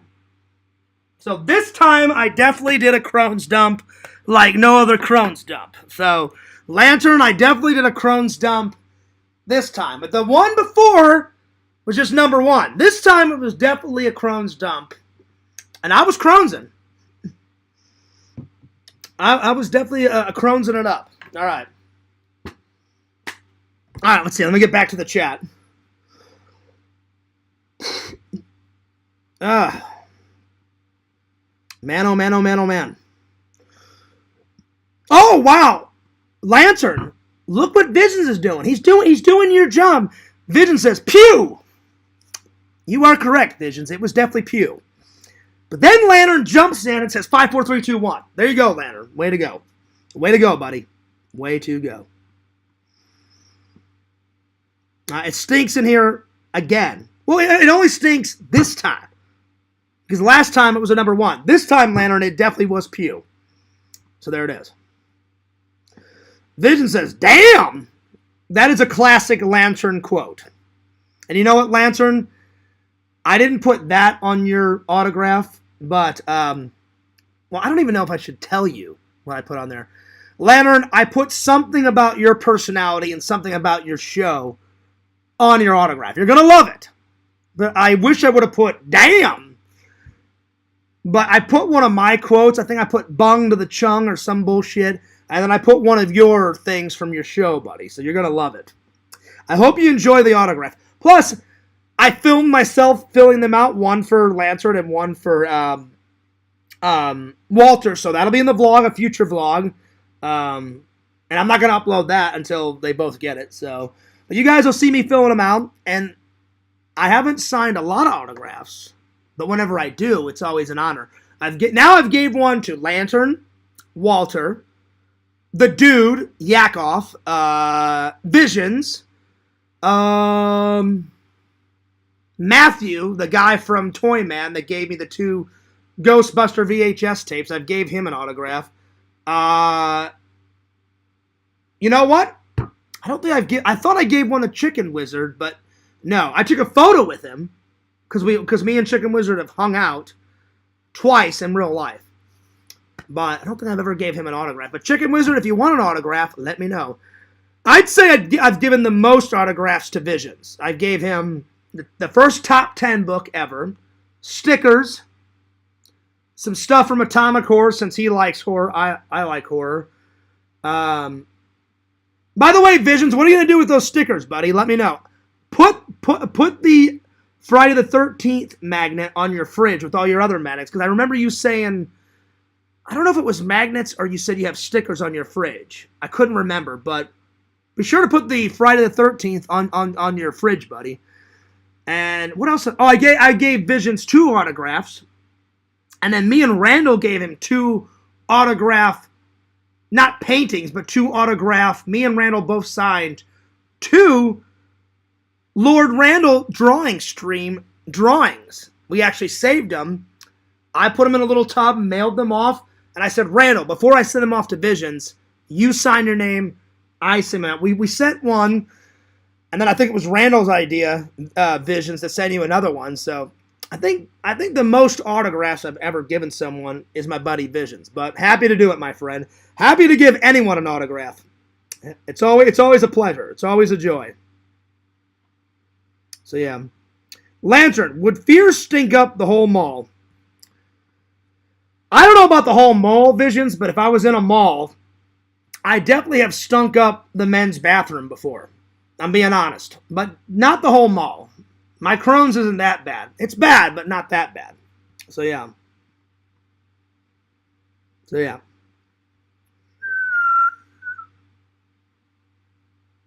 yep. Yeah. Let's see. I did go to work, got to the main road by snowmobile. The drove, the casino never... Oh, so that never shuts down? Damn, Larry, how much snow did you guys get? Well, my mom told me they recently got a lot of snow in Missouri. I think in some places got up to 5 inches, but where my mom lives, Larry, she said she got... because I talked to her today. She either said 3 inches of snow or 4 inches somewhere, but they got a lot. They got a lot. So, yeah. Definitely a lot. All right. All right. I think I'm going to do the Geek haul, and I think I'm going to call it quits, and I'll save the rest for tomorrow because we've already been going 2 hours and 38 minutes because I had so many updates. I think that fucked me over. But there was a lot of stuff that I wanted to tell you guys, and it was very personal stuff that I had to get out because I want you guys to believe me. I don't want to be the fears that cried wolf all the time. I really am trying to turn over a new leaf and tell the truth from now on, you know? So, I hope you guys will start to believe me. Or, most of you guys believe me most of the time. But I want you guys to always believe me because I don't want to lie anymore to myself. I don't want to lie anymore to the fans because Visions actually kicked me in the butt. And I hope you don't mind me telling you this, Visions. Visions one time was like, you know what, Fears, fuck you, I'm done. And I never thought we would be friends ever again. I'm glad that we are friends.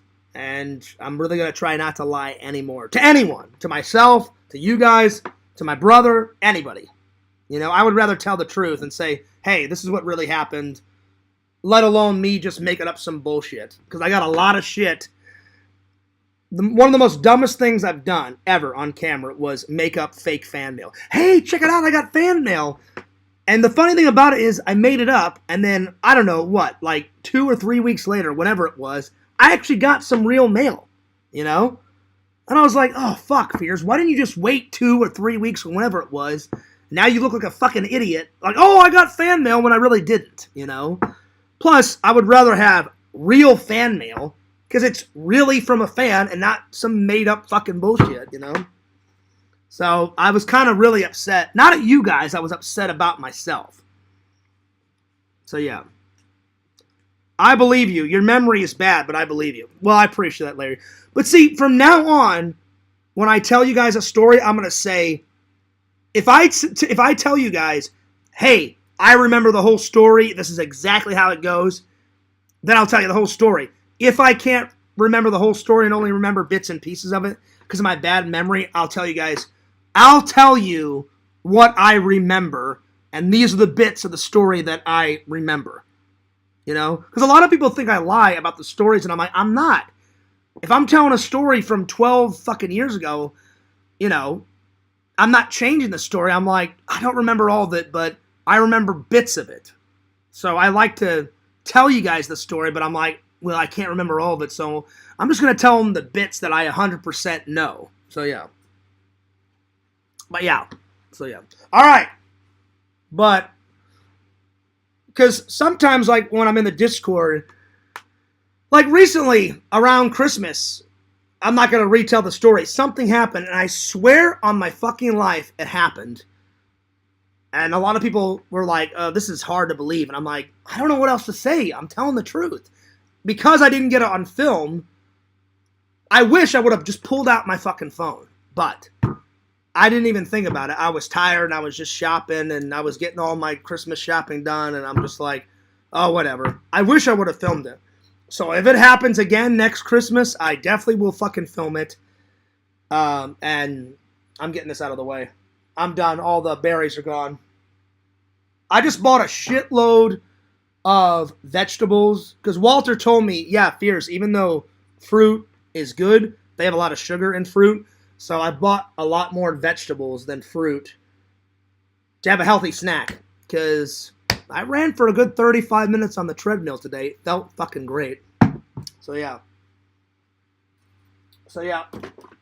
But I appreciate you guys giving me a second chance because I don't want to lie to you guys. I don't.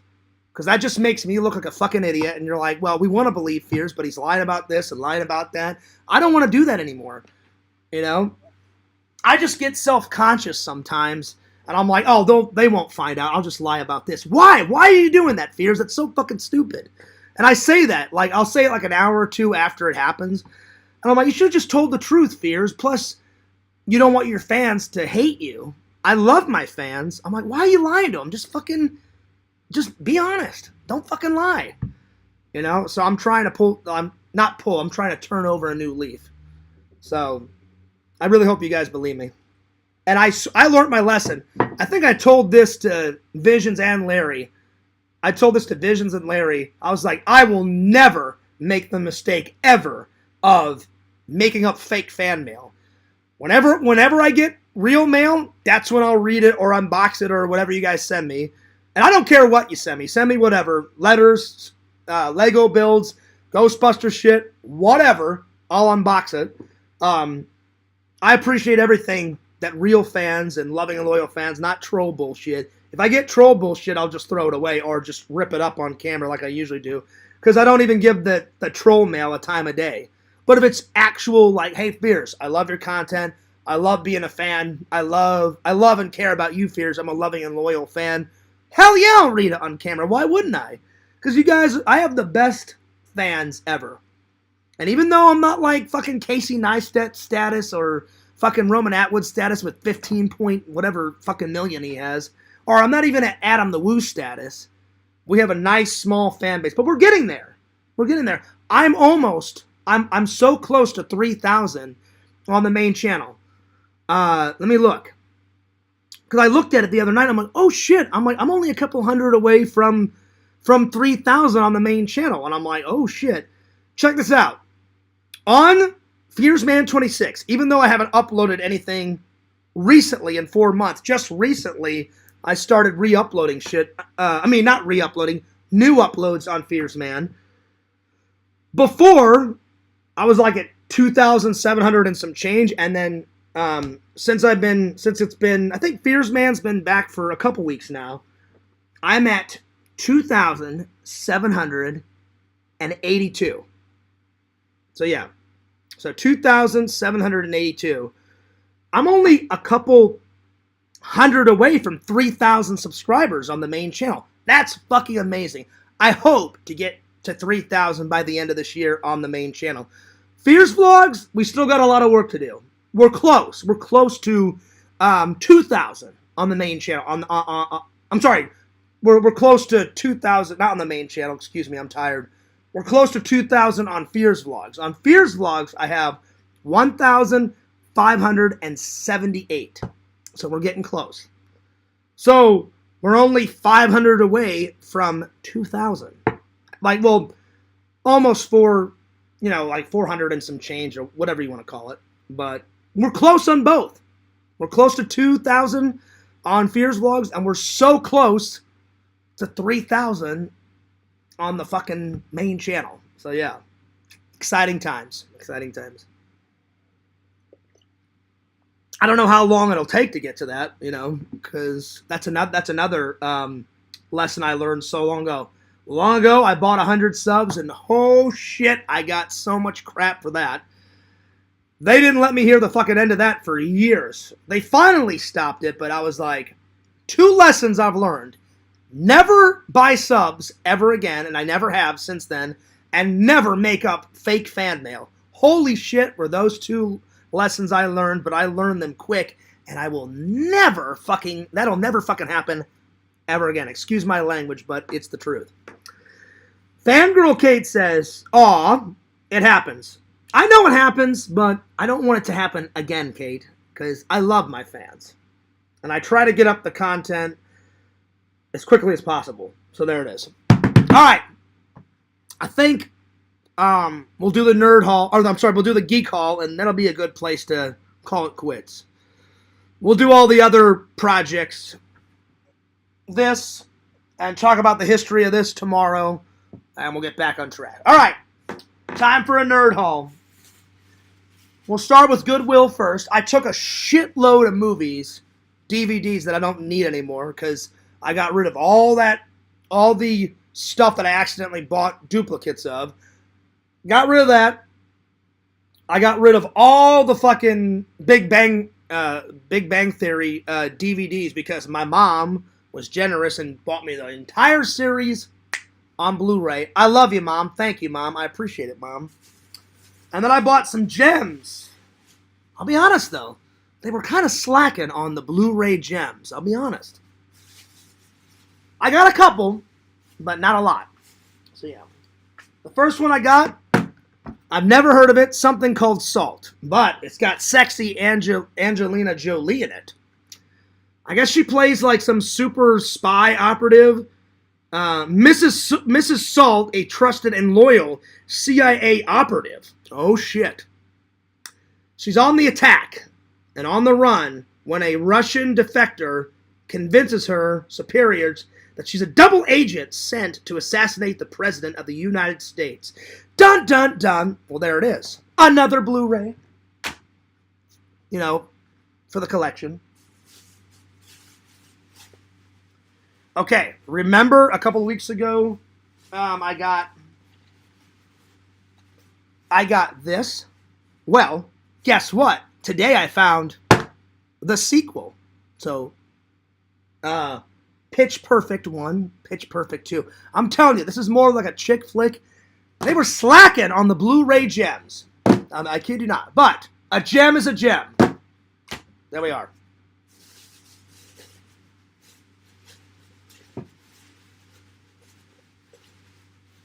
God, this guy went fucking nuts with the bags.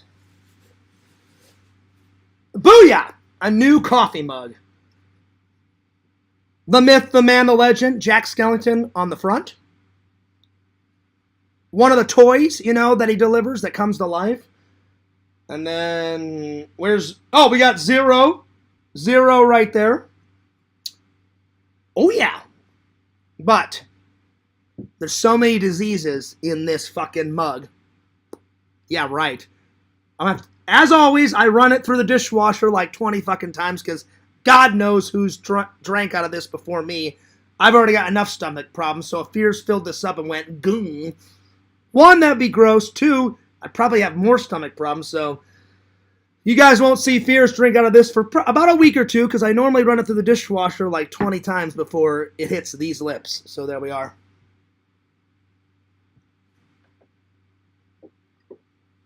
There you are. But I had to get it.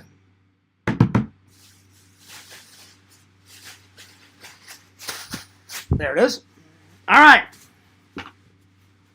Next is from Walmart. Oh! Another build. Ooh. Builds. I saw this. I was like, 1, I love Jurassic Park. 2, it was pretty cheap. 3, I would consider this a big build. Those idiots in the Discord, they probably knew what it was, but those idiot trolls are like, what's a mini build? I'm like, you're fucking morons. I'm like, a mini build is a build that's mini, hence the fucking word, you asshole. 2, it has less pieces in it. So this would be considered a big build because it's got 577 pieces, plus it's fucking big. So, I got it for a couple reasons. 1, it was cheap. 2, I haven't done a big build in a while, because I've done big builds.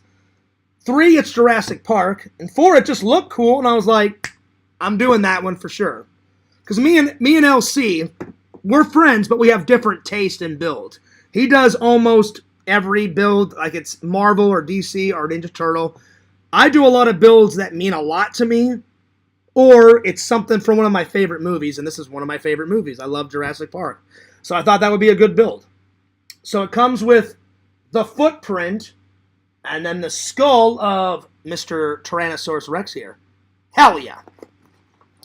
So, I'm running out of room here. There we are. Alright.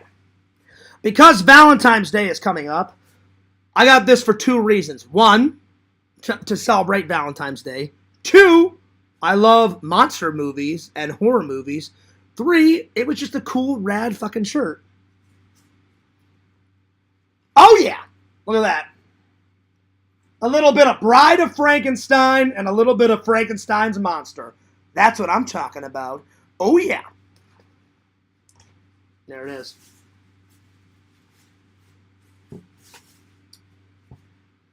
Whew.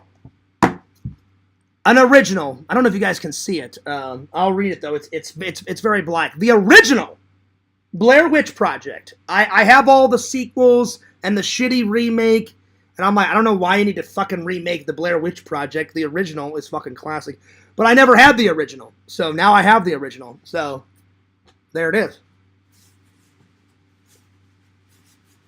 I got this next movie for one reason and one reason only. The very first book that Fears can remember reading, I was like in first or second, I'm sorry, not second grade, in first or kindergarten, I remember getting my library card and my teacher saying you can check out whatever book you want from the library. And I remember checking out, I'm sure we all read it as kids at one point or another. I checked out 2 books. The very first book I ever remember checking out was Harold and the Purple Crayon.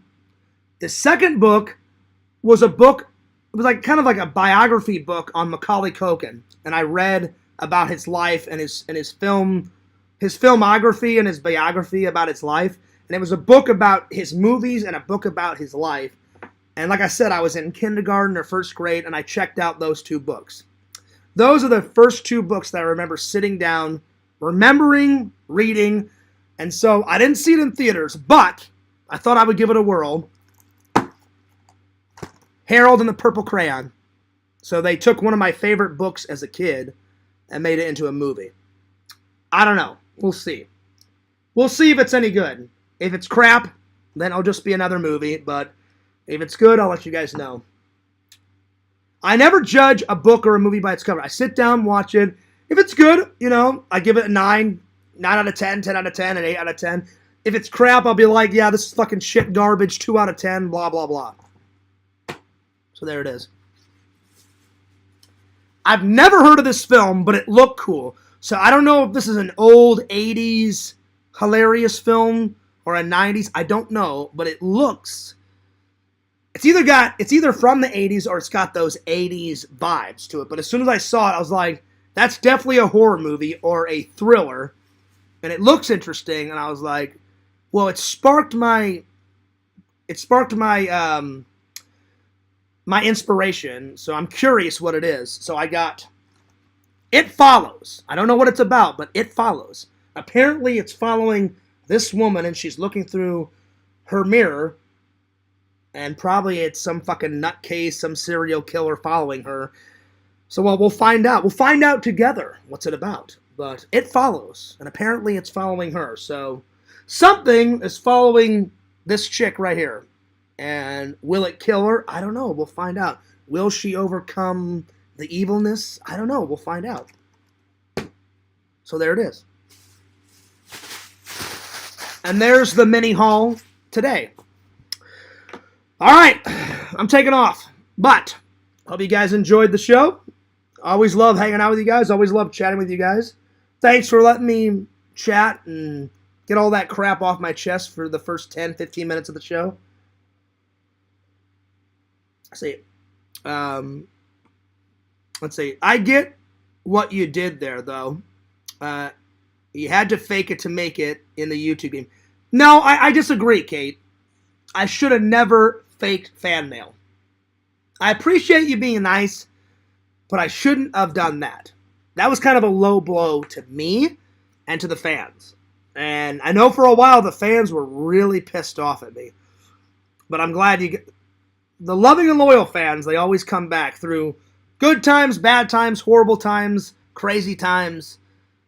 The people that really actually give a damn about me and care about my content, me, my life, all that, always give me another chance, which I appreciate.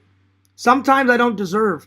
There's been times where I'm like, I don't even know why they're still around. Like, I've done so much crazy shit, either by accident or I just made a stupid mistake and didn't think before I acted. That was one of those times. I did it before I acted.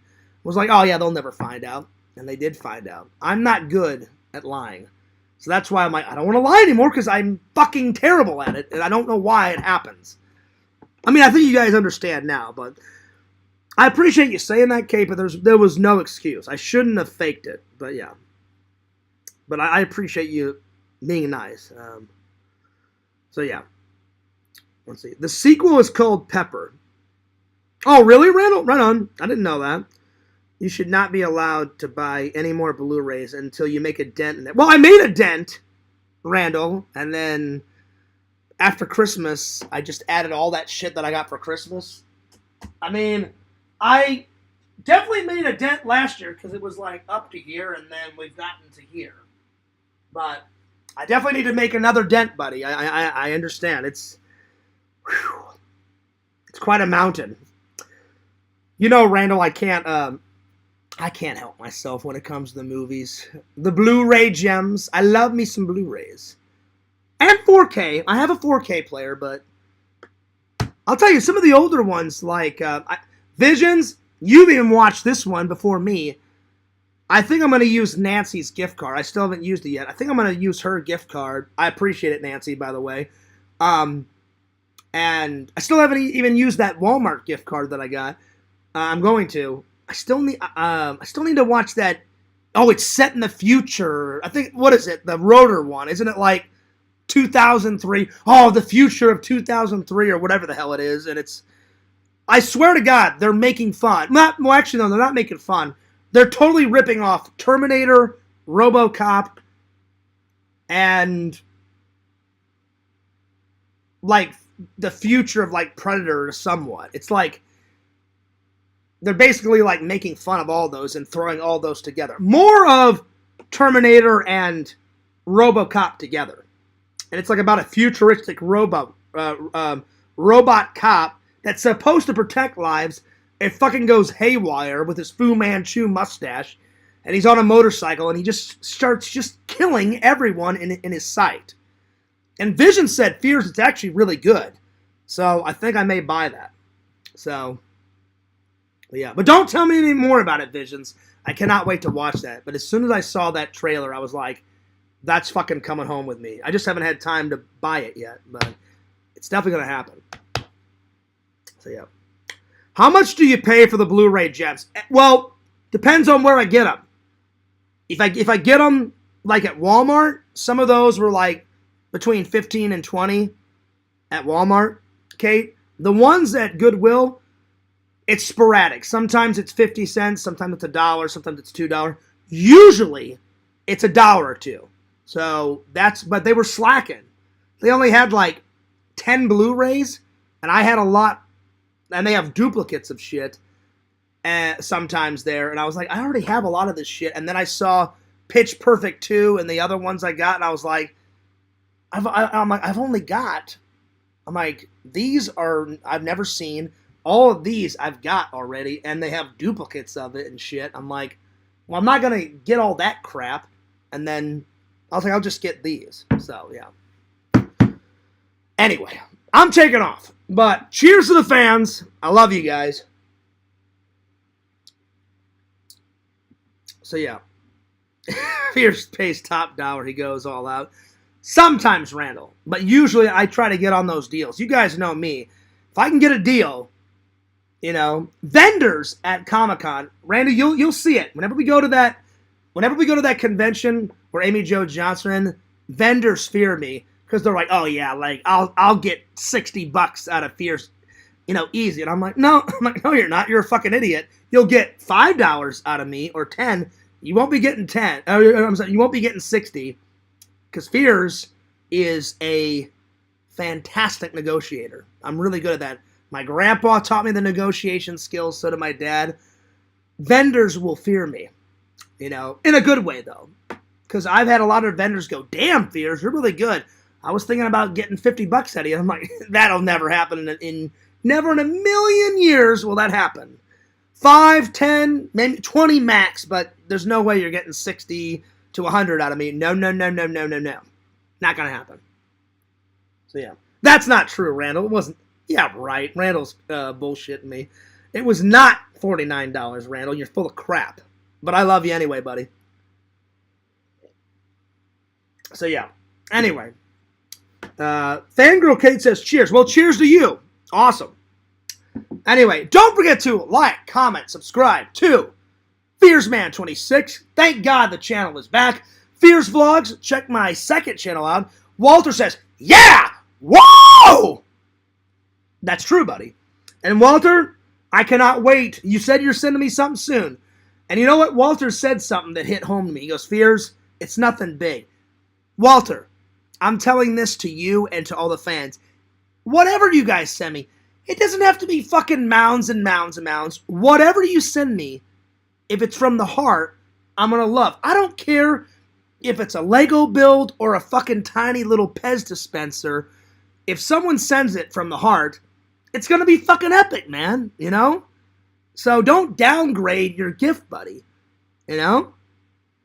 I don't care what you guys send me. As long as it's from the heart, it's going to be an epic gift. Hell yeah. So I look forward to it, Walter, and I will definitely do an unboxing of whatever you send. Walter, your autograph is on the way. I sent it today with Lantern, so I'm going to tell you and Lantern, like I said, the mail lady said give it 2 or 3 days. It should be there, my friends. So hell yeah. Cannot wait for you guys to see it. I hope enjoy it. Enjoy it. Be sure to frame it. Lantern and Walter, I want to see some pics. Send me some pics whenever you frame it and throw it on the wall. Hell yeah. That's what I'm talking about. That's what I'm talking about.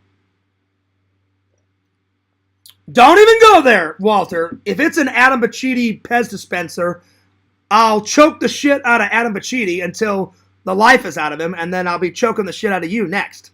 I know you're joking around. You would never go that low because Adam Bacchetti's a fucking idiot.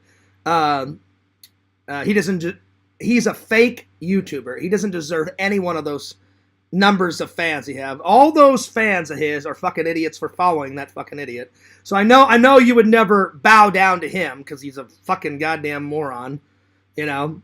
So yeah. But yeah. So yeah.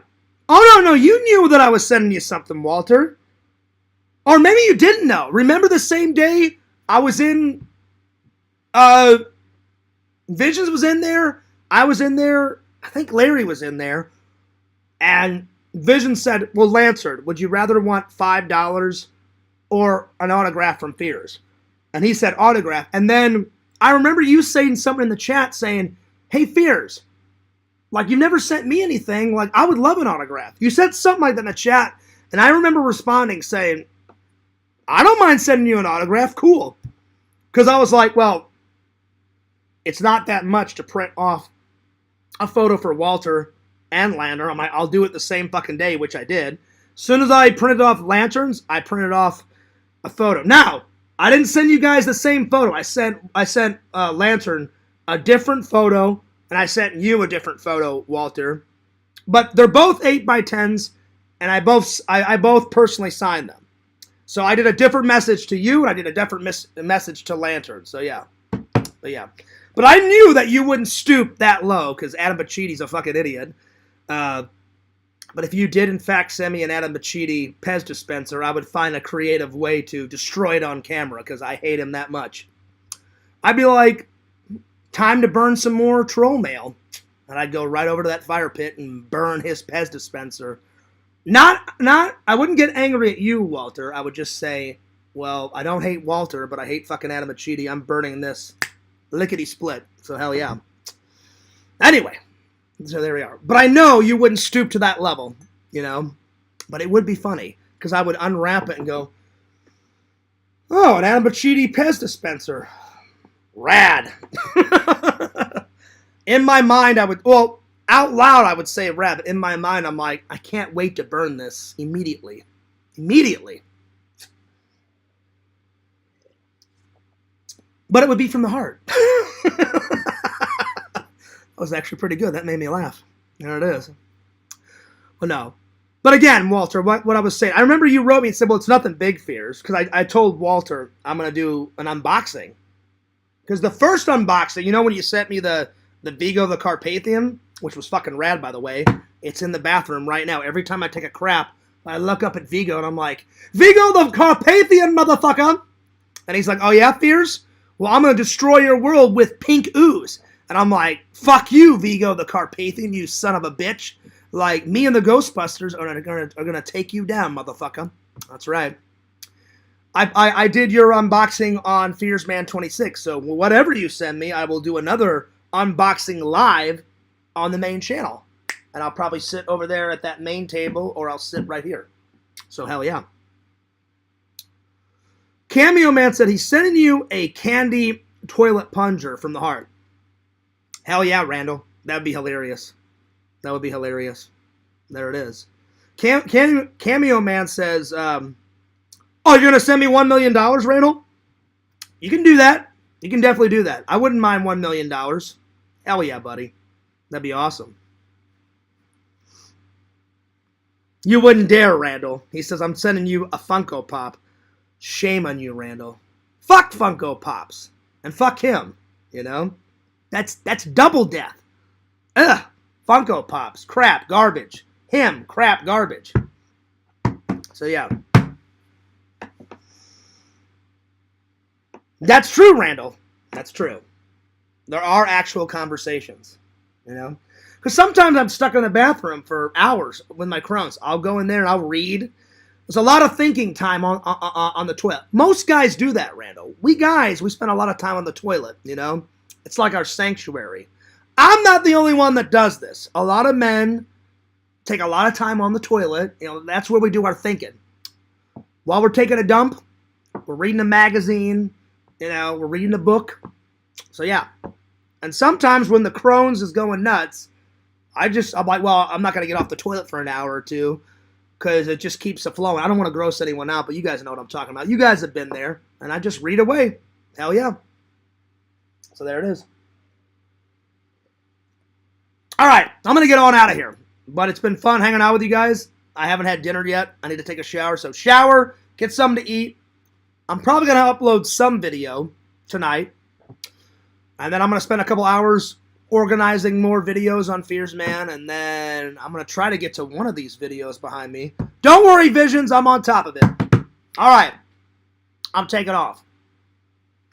Check it out. Don't forget to like, comment, subscribe to Fears Man 26, the main channel. We're almost at 3,000, guys. Let's get me to 3,000. Subscribe to channel number 2, Fears Vlogs, the channel that you're watching right now. That's right, motherfucker. Follow my best friend Randy's channel, Cameo Man 2021. Randall, we want to see those live streams come back on the Attack Jack.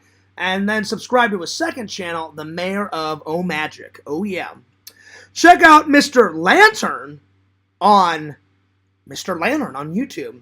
Lantern is the fart master. Way more of a master than I am. I mean, he shits his ass off all the time on his streams. So get ready for some puking and some farting and some shitting and God knows what else Lantern is capable of. Check out the Sega Camp Gamer and Wear Camp on YouTube. And check him out at the Sega Camp Gamer 22 on Twitch. And last, but certainly not least, follow Tommy, Lord Tommy, Tommy NC, motherfucking 2010 on YouTube. The myth, the man, the legend. Yeah. All right. Fears loves you guys. Fears cares about you guys. And this is Fears signing off. Peace. Deuces. And I gotta go because I gotta take a honking shit. I mean, a shit like no other shit. You think I'm lying? I'm not lying. I'm about to go take a dump right now. All right. I'm out of here. Peace out.